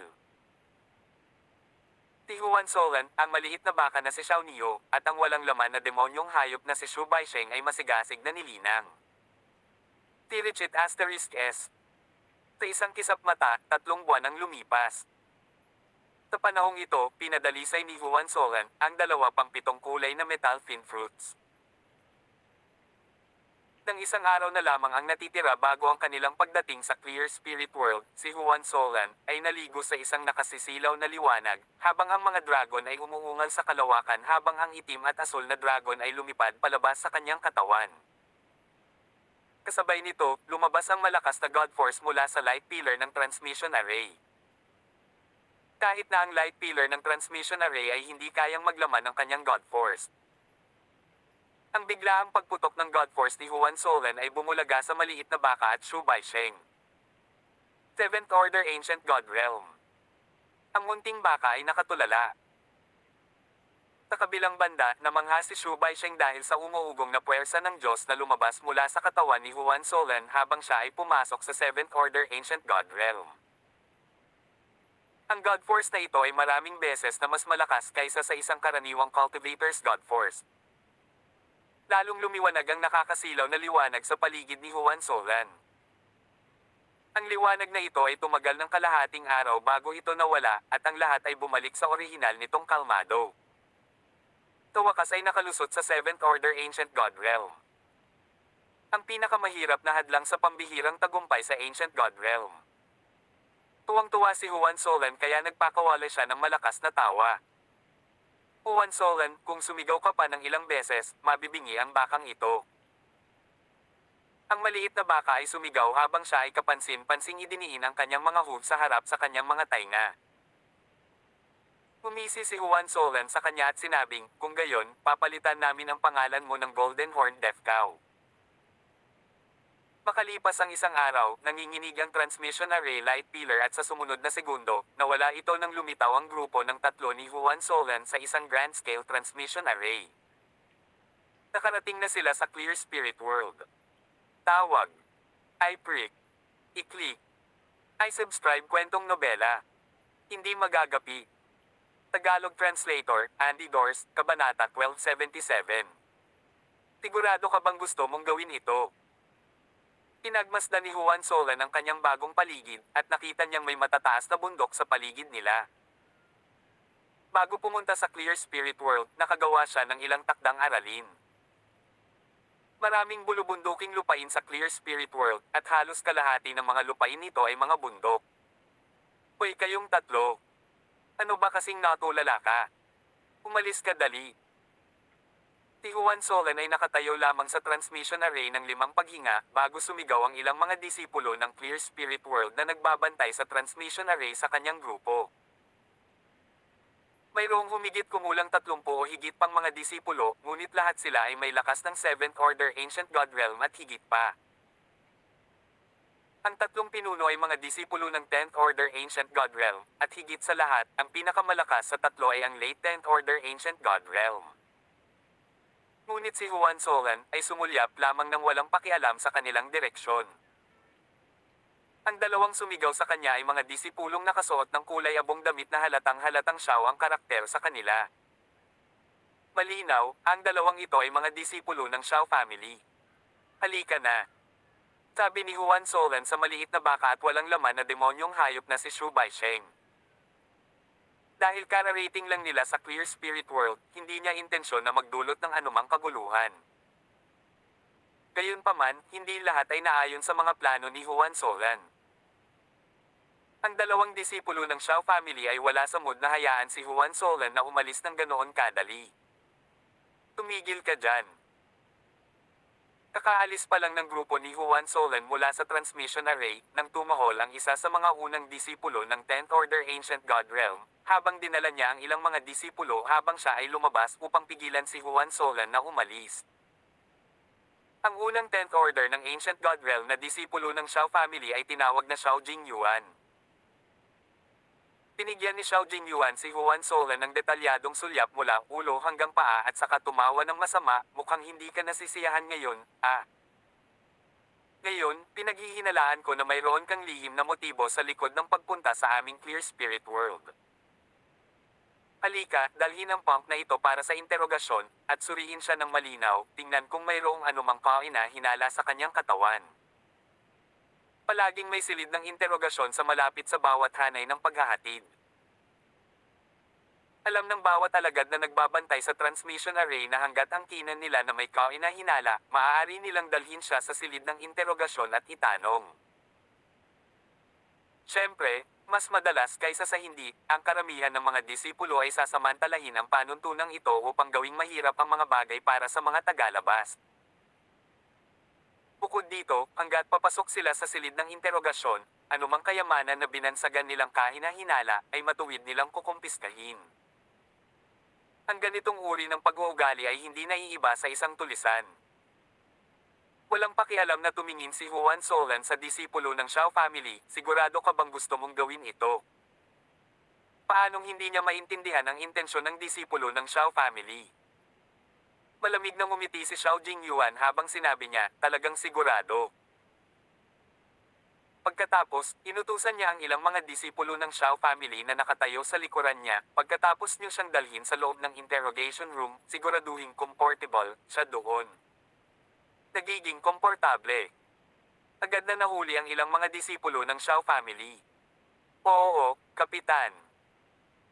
Kinilala nila at lumipat sila patungo kay Huan Solan habang pinapanood ni Xiao Jingyuan si Huan Solan na may malamig na panunuya. Nearly a 7th Order Ancient God Realm Disciple. Marami na siyang nakitang mga disipulong tulad nito, katamtaman ng talento ngunit mayabang na umaasa sa suporta ng kanilang mga pamilya. Hindi mahalaga kahit na ang punk na ito ay isang disipulo ng Super Force mula sa mga kalapit na mundo. Hanggat hindi siya namatay, ang puwersa sa likod ng punk na ito ay hindi darating na naghahanap ng gulo sa Shao family dahil lang dito. Sa ilang segundo, ang ilang mga disipulo ng Shao family ay nagtipon na sa harap mismo ni Huan Solan. Punk, huwag kang mag-alala, ginagarantiyahan namin na maderama mo ang hindi pa nagagawang komportable sa ilang sandali. Tumawa ang isa sa mga disipulo ng Shao family. Sa sinabi nito, umabot ang kanyang braso na parang isang maliksi na ahas habang nilalayo niyang hawakan ang mga balikat ni Huan Solan. Ito ang pamamaraan ng Falcon Snake Claw ng Shao family, kung saan ang kanyang kuko ay nagdudulot ng matinding sakit sa biktima habang tinutusok at ikinakabit nito ang laman, at kapag nahuli, bihirang makatakas ang biktima. Gayunpaman, nang ang Falcon Snake Claw ng disipulo ay ilang pulgada mula sa mga balikat ni Huan Solan, isang kidlat ang bumagsak mula sa langit, at ang disipulo ng pamilya Shao ay sumisigaw sa susunod na segundo.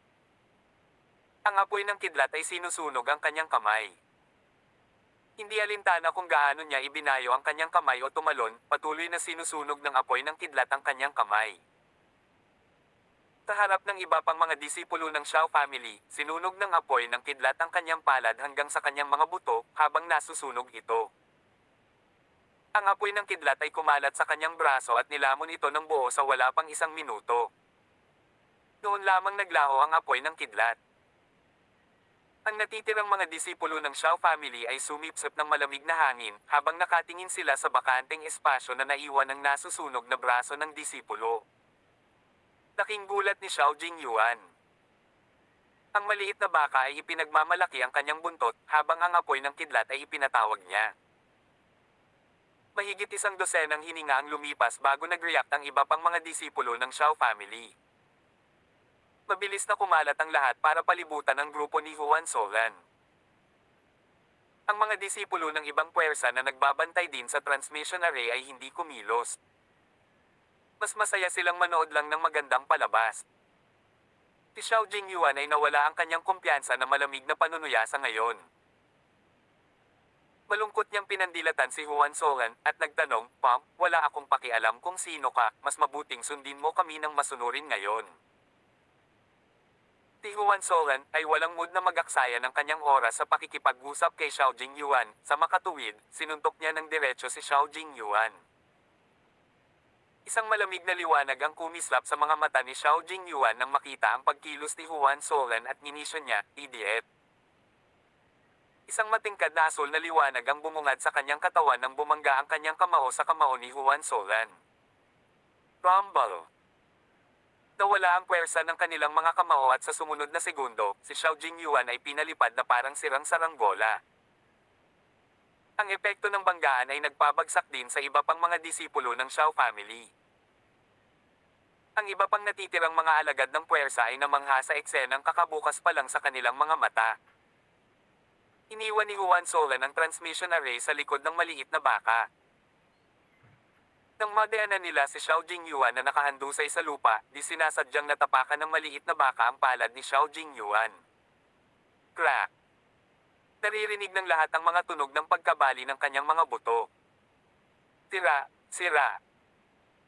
Hindi napigilan ni Xiao Jingyuan na mapasigaw, habang ang isang matalim at masakit na sakit ay naglakbay mula sa kanyang palad patungo sa kanyang puso. Habang si Xiao Jingyuan ay sumisigaw sa sakit, habang ang maliit na baka ay patuloy na hinihimas ang talampakan ng kanyang kuko sa palad ni Xiao Jingyuan ng may sigasig, na para bang siya ay nakatapak ng dumi. Si Xiao Jingyuan ay patuloy na sumisigaw sa sakit na paos. Ang Void Devil Beast na si Shu Baisheng na sumusunod sa likod ng maliit na baka ay tumapak din sa palad ni Xiao Jingyuan habang lumalagpas ito sa kanya. Sa ngayon, ang katawan ni Xiao Jingyuan ay kumikibot ng hindi mapigilan sa lupa. Nang makaalis na ang grupo ni Huan Solan, ang mga disipulo ng Xiao family na pinalayas kanina, sa wakas ay tumayo upang tulungan si Xiao Jingyuan. Ang mga mata ni Xiao Jingyuan ay puno ng puot habang nakatingin siya sa direksyon ni Huan Solan. Iulat pabalik sa pamilya na ang taong ito ay isang especially iyan ng angkan ng demonyo, sinumang makaharap sa kanya ay papatayin siya ng walang awa. Gayon din, para sa dalawang halimaw na kasama niya, sinumang maghahatid ng kanilang mga ulo sa akin ay mabibigat na gagantimpalaan. Utos ni Xiao Jingyuan na may baluktot na ekspresyon. Nagkatinginan ng mga disipulo ng Xiao family, pagkatapos ay nagtanong ang isa sa kanila, Captain, ito ba? Maaaring sabihin ng sino man na ang binata ay tao, marahil ay isang nangungunang henyo na disipulo mula sa ilang puwersa ng hegemon sa mundo. Kung gagawin nila ang utos na ito, maaaring magdulot ito ng walang katapusang problema. Pinandilatan siya ni Xiao Jingyuan, ano ang dapat ikatakot? Pananagutan ko kung may mangyari. Oo, Kapitan. Mahinang sagot ng grupo ng mga disipulo ng Xiao family. Kaya, hindi nagtagal at kumalat ang balita sa mga pamilya at sekta ng Clear Spirit World. Tirichit *S. Pagkalipas ng 2 araw, pumarap ang grupo ni Huan Solan sa isang malaking sinaunang kagubatan. Ang Primeval Forest na ito ay pinangalan ng Sinister Ghost Forest dahil isa ito sa 6 na mapanganib na lupain sa Clear Spirit World. Ang pagdaan sa ODS Ghost Forest na ito ay ang pinakamabilis na paraan para marating niya ang punong tanggapan ng Xiao family sa Stone Buddha Mainland. Tawag. I-prick. I-click. I-subscribe kwentong nobela. Hindi magagapi. Tagalog Translator, Andy Dors, Kabanata 1278. Ang Ghost Manor.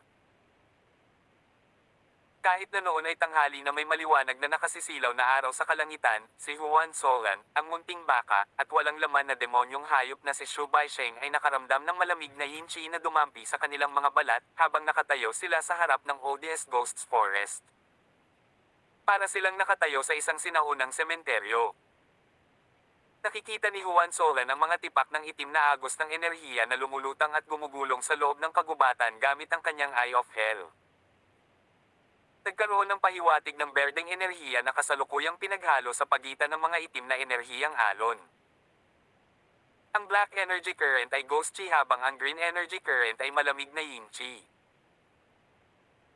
Habang nakatayo ang grupo ng 3 ni Huan Solan sa harap ng ODS Ghosts Forest, isang grupo ng 12 disipulo na nakasuot ng napakagandang damit na panlaban na kulay ember ang naglalakbay patungo sa kanila.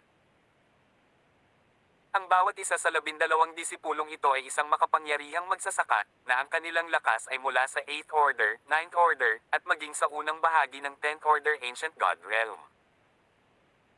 Sa pagtingin sa napakagandang damit na panlaban ng mga disipulong ito, agad silang nakilala ni Huan Solan bilang mga disipulo ng Clear Spirit World's Burning Sky Sect.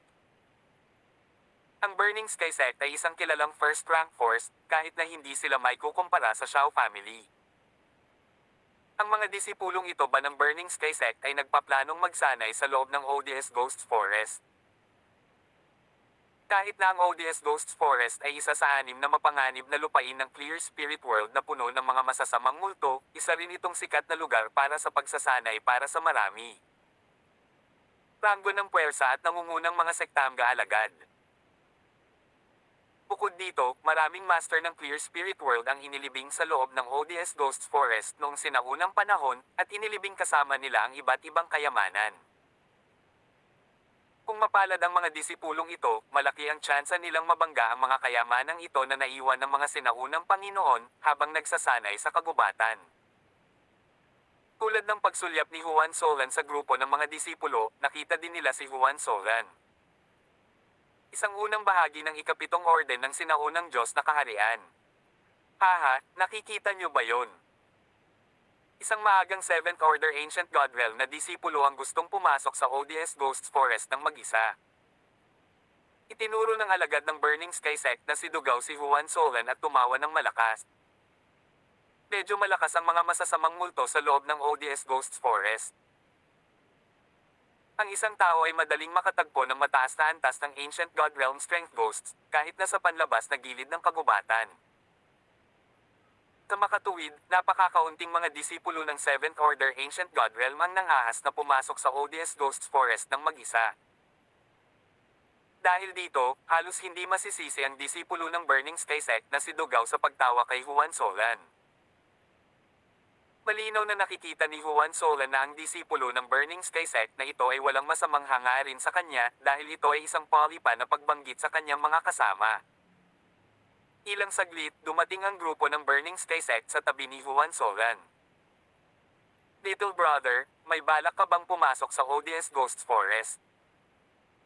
Dahil mag-isa ka, medyo kulang ka sa lakas, gusto mo bang sundan kami? Isang maselang at magandang mukhang disipolo ng Burning Sky sect na may hugis almond ang nagtanong kay Juan Solan habang nakangiti ito sa kanya. Little brother.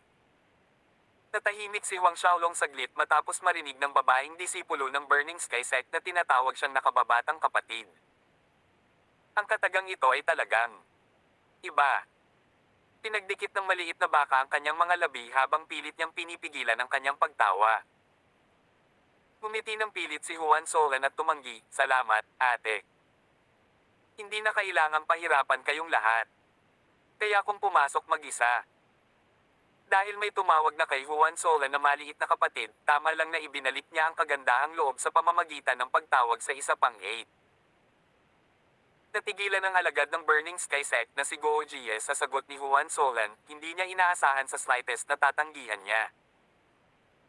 Sa pangkalahatan, ang inaasahang reaksyon sa ganitong uri ng sitwasyon ay magiging labis na kagalakan at pagkatapos ay sumang-ayon na sundin sila. Tama. Nagulat din ang iba pang mga alagad ng Burning Sky sect sa pagtanggi ni Juan Solan. Hoy hoy! Senior Sister Gojia, hindi pinahahalagahan ng nakababatang kapatid ang iyong kabaitan. Nagbiro ang isa sa mga alagad na nagngangalang Liu Yang. Tumawa si Dugaw, lalaki, tama. Tiyak na kailangan nilang panatilihin ang kanilang reputasyon. Tinubukan ni Gojia na hikayatin si Huang Xiaolong, maliit na kapatid, ayaw mo talagang sumama sa amin. Pagamat mahalaga ang pagiging lalaki, ngunit higit pa rito ang pagiging buhay.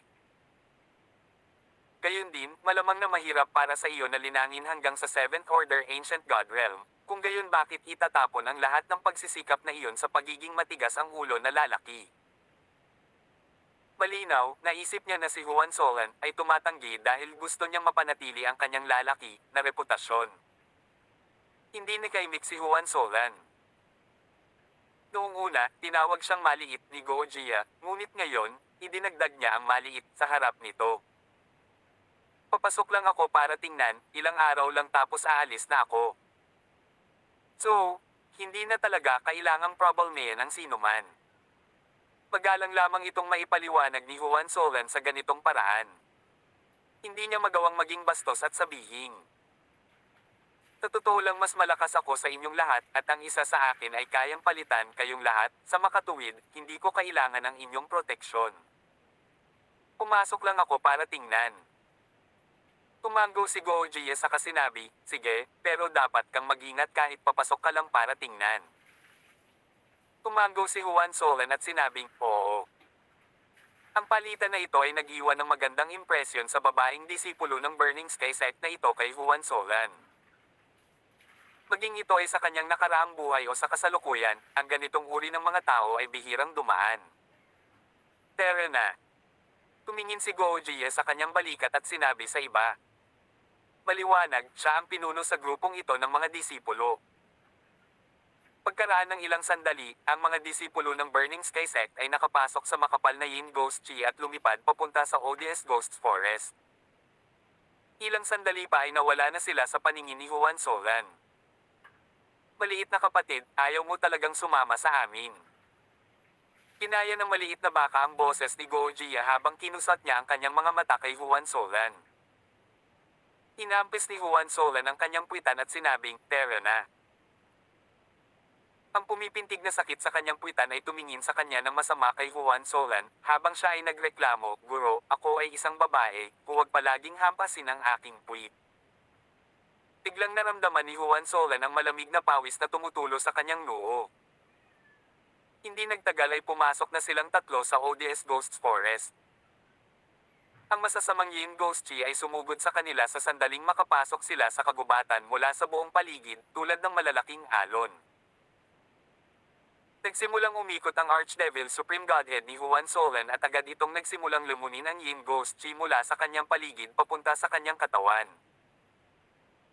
Ang Yin Ghost Chi ay lumitaw mula sa lupa pagkatapos ng maraming eksperto sa Clear Spirit World na namatay noong sinaunang panahon.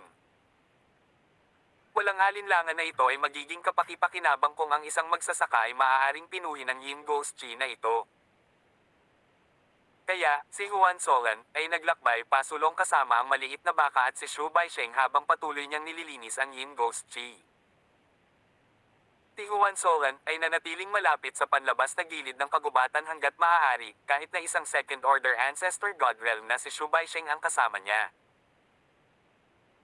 Kahit na ang pag-iingat sa panlabas na gilid ng kagubatan ay magdadala sa kanila ng mas maraming oras upang maabot ang kanilang destinasyon, maaari pa rin nilang marating ang Stone Buddha Mainland sa loob ng 2 hanggang 2.5 buwan sa kanilang kasalukuyang bilis.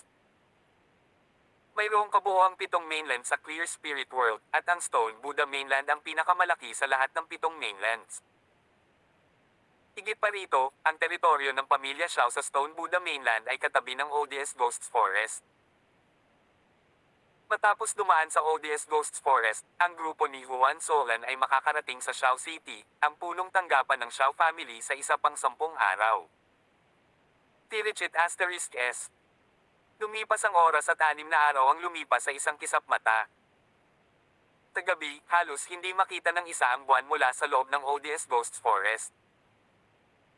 Sa partikular na gabing ito, nagpapahinga ang grupo ni Juan Solan sa tabi ng siga sa isang maliit na lambak. Kahit na malaki ang tsansa ng isang bonfire na makaakit ng mga masasamang multo, hindi ito masyadong inaalala ng grupo ni Juan Solan. Kung isasalang-alang ang kanilang mga lakas, kahit na ang lahat ng masasamang multo sa panlabas na gilid ng ODS Ghost Forest ay aatakihin sila, maaari pa rin silang umalis ng hindi nasaktan.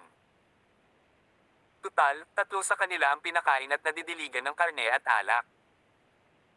Kaya naman, nagsimulang linangin ni Juan Solan ang Grand Mist Parasitic Medium sa tabi ng siga. Sa nakalipas na 2 taon, ang kanyang Grand Mist Parasitic Medium ay bumuti ng malaki na umabot sa peak late first stage. Sa paghusga mula dito, makakarating na siya sa ikalawang yugto sa lalong madaling panahon. Kapag nangyari iyon, maaari niyang subukang buhayin ang natuyong banal na elepante sa 10,000 Elephant Royal City. Habang nagbubungkal si Juan Solan, ay may biglang tunog ng sipol ng hangin sa di kalayuan. Muling lumitaw ang Ghost Manor. Iniisip ko kung totoo. Malamang totoo. Mula sa mga balitang narinig ko. Dahil sa hitsura ng Ghost Manor, ang Xiao family, Chen family, Ma family, at marami pang ibang forces, genius disciples ay lumitaw sa ODS Ghost Forest. Nagdaraos ba ang Ghost Manor ng isa pang Ghost Conference? Mali, sinasabi na sa pagkakataong ito, ang Panginoon ng Ghost Manor ay pipili ng isang personal na disipulo. Sok, ang personal na disipulo ng Lord's Lord ng Ghost Manor. I wonder kung sino ang maswerteng makakapansin ng Ghost Manor's Lord. Tawag. I prick. I-click. I subscribe kwentong nobela. Hindi magagapi. Tagalog Translator, Andy Dors, Kabanata 1279. Pagpupulong sa itaas ng Ghost Sea. Ghost Manor.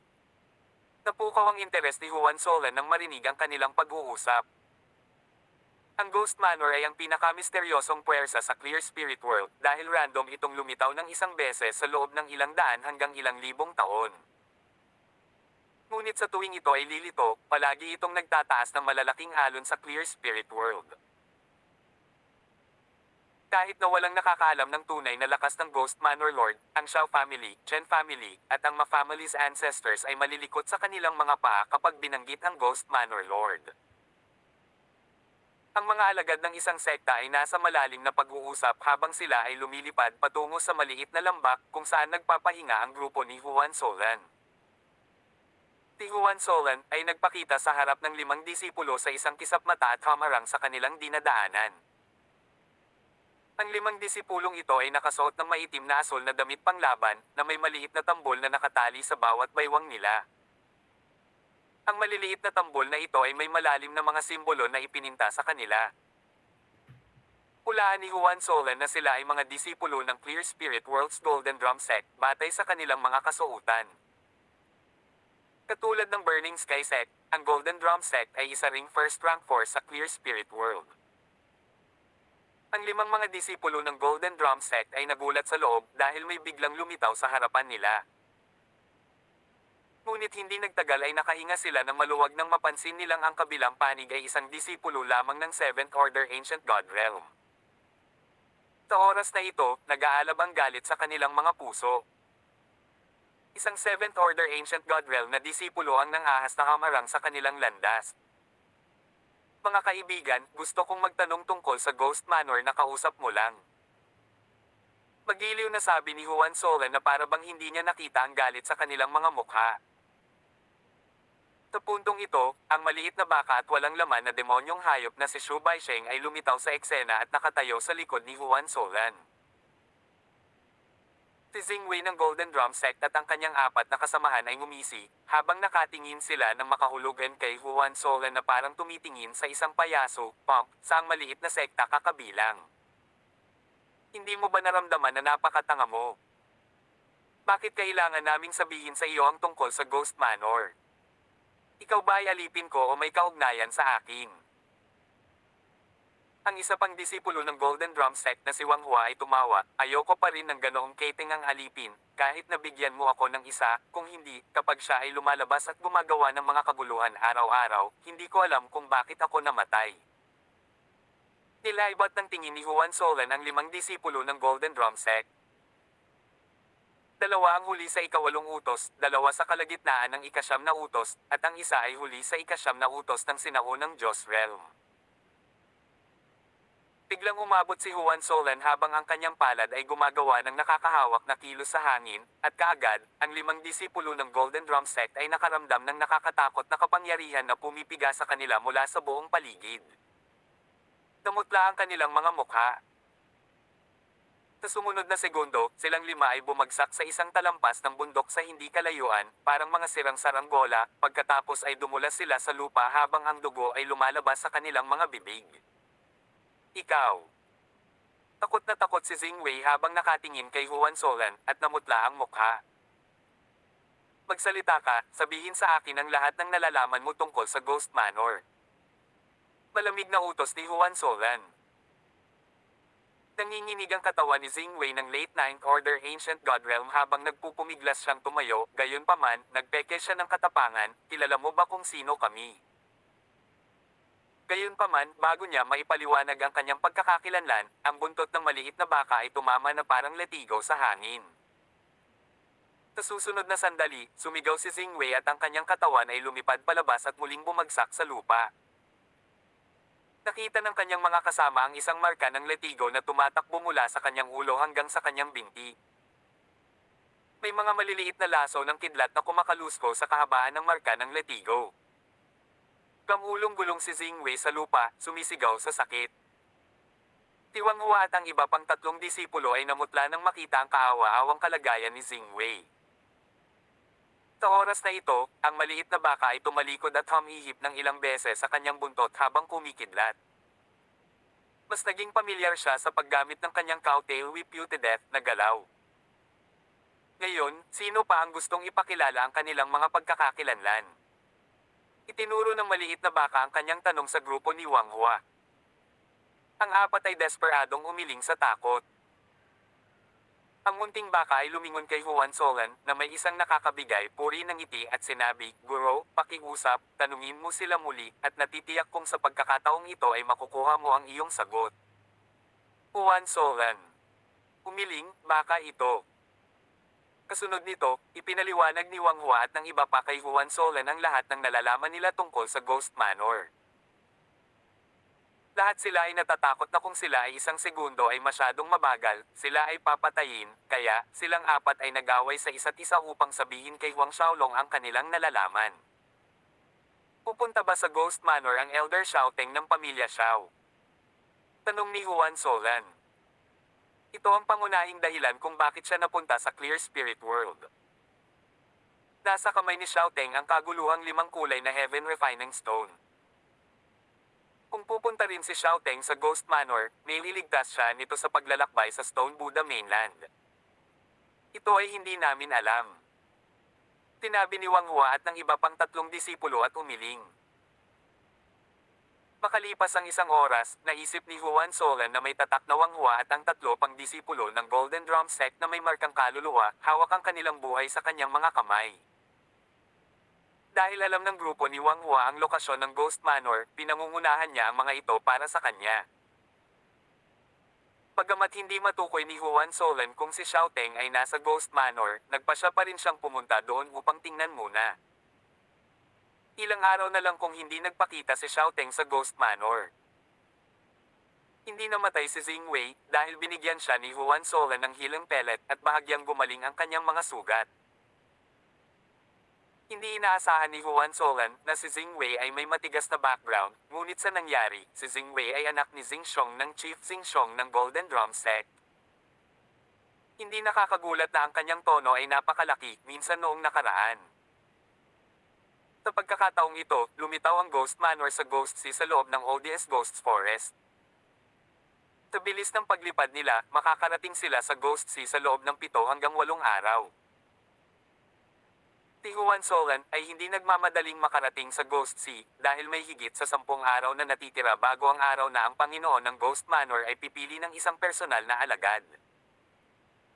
Sa makatuwid, sila ay naglalakbay sa araw habang si Juan Solan ay nagsasaka sa gabi.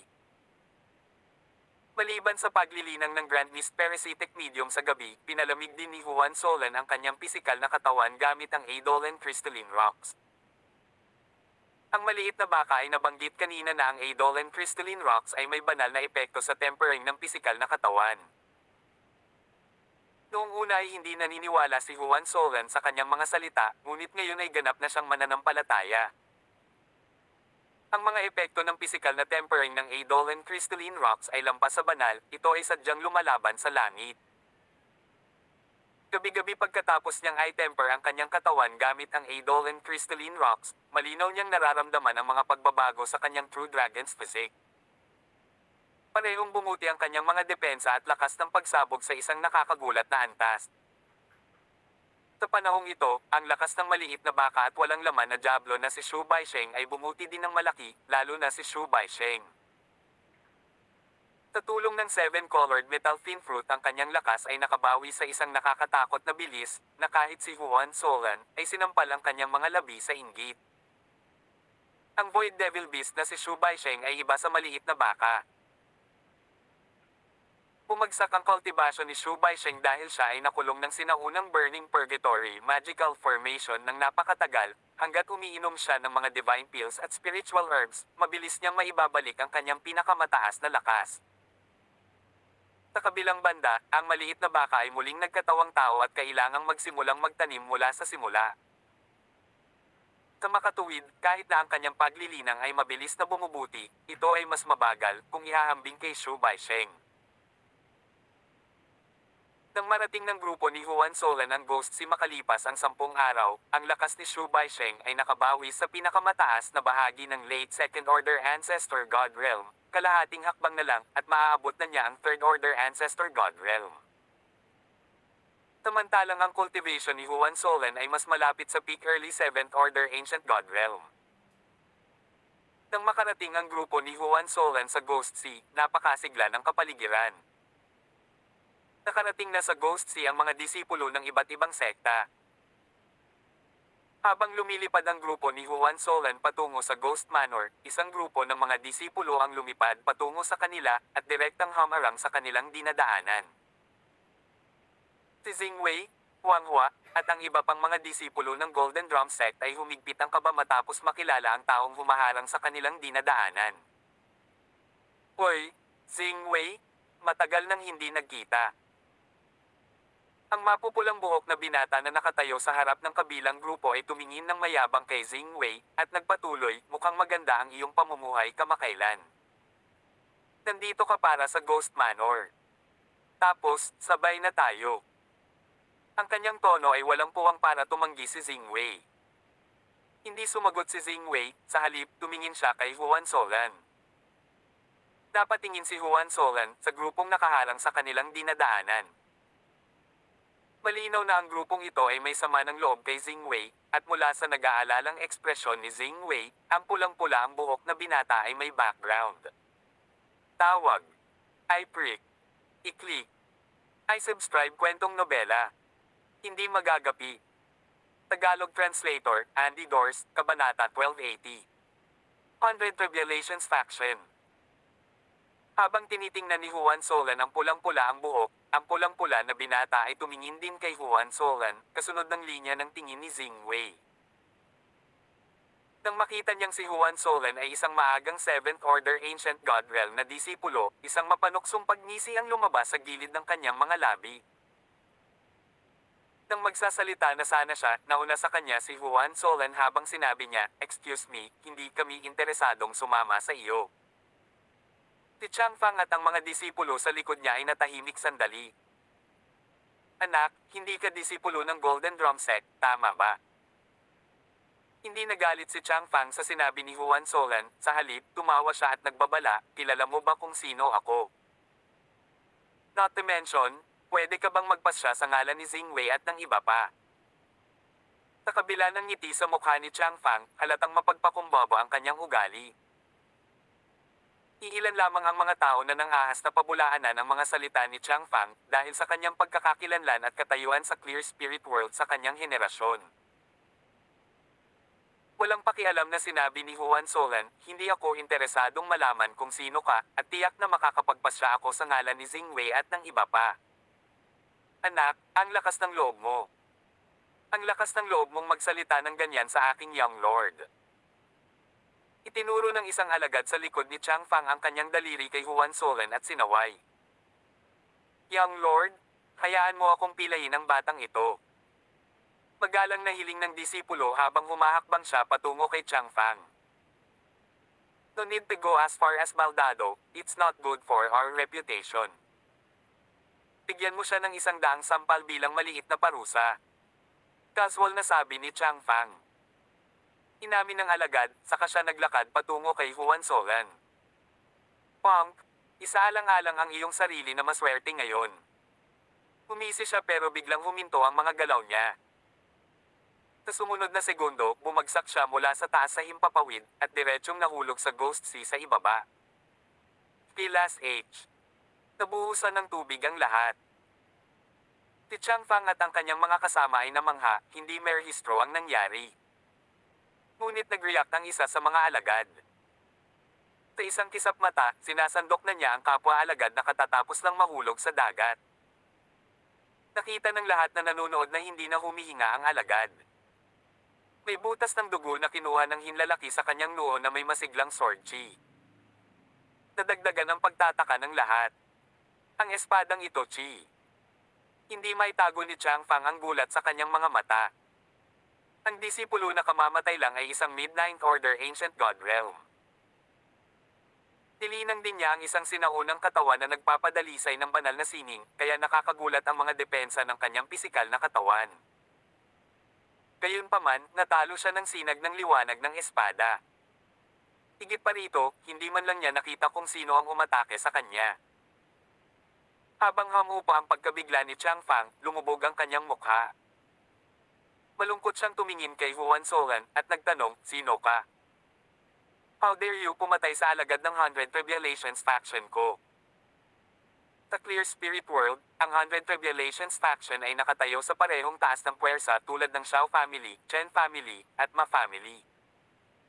Ang 100 Revelations faction ay talagang numero 1 sa mga first-rank forces. Gayunpaman, ang grupo ni Changfang ay hindi nakasuot ng damit ng disipulo ng 100 Revelations faction sa kasalukuyan. Sa makatuwid, hindi alam ni Juan Solan ang pagkakakilanlan ni Changfang.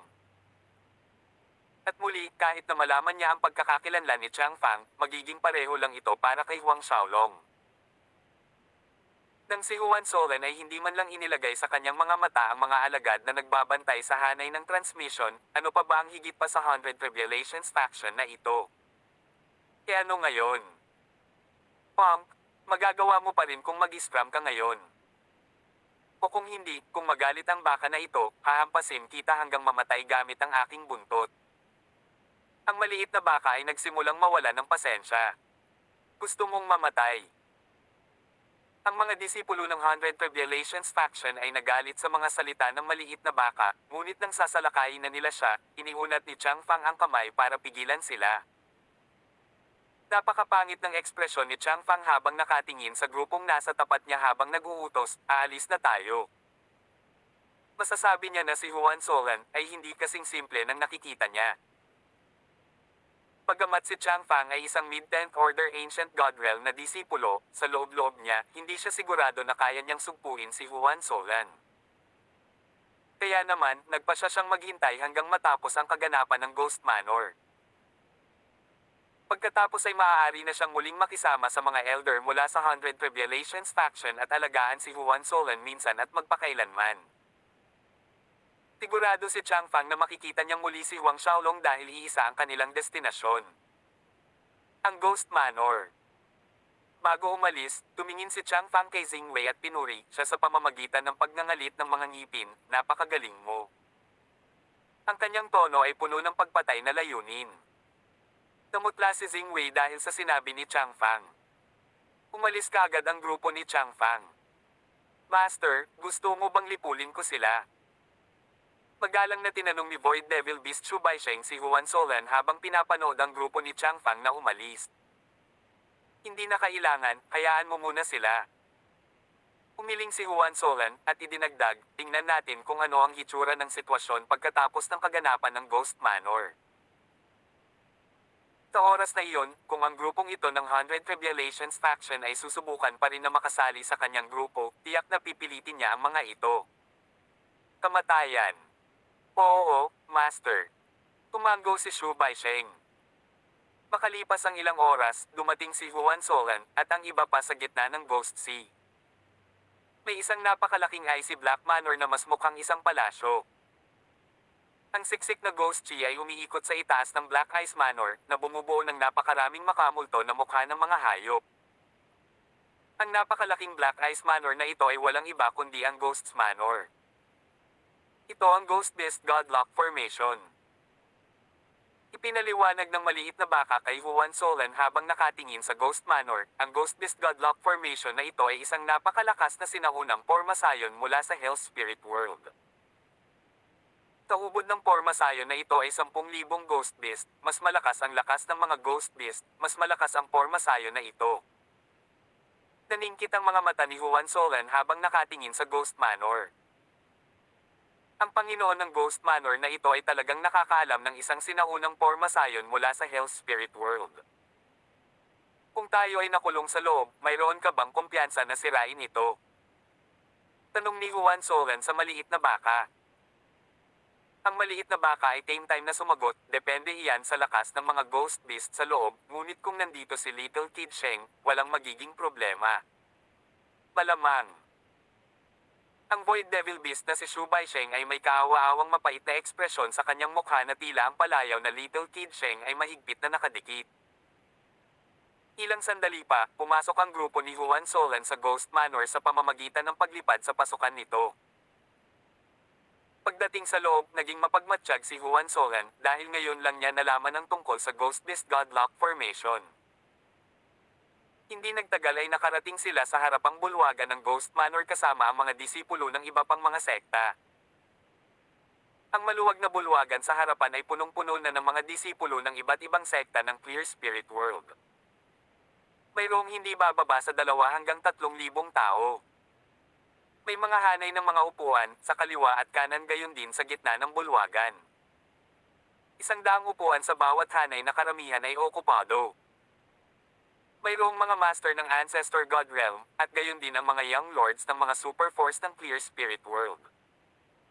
Sa isang sulok, nakita ni Juan Solan ang grupo ni Go Jia mula sa Burning Sky Sect. Halos sabay-sabay, tumingin sina Go Jia, Lugaw, at ang iba pang grupo sa pasukan at nakita si Juan Solan. Senior sister, ang batang iyon. Tinuro ni Dugaw si Go Jia. Puno ng hindi makapaniwala ang boses niya. Bakit kasama niya ang mga disipulo ng Golden Drum Sect? Ang mga mata ni Go Jia ay puno rin ng kalituhan. Siguro nakilala niya ang mga disipulo ng Golden Drum Sect sa daan at naging mabait si Xing Wei na pinayagan siyang sumama.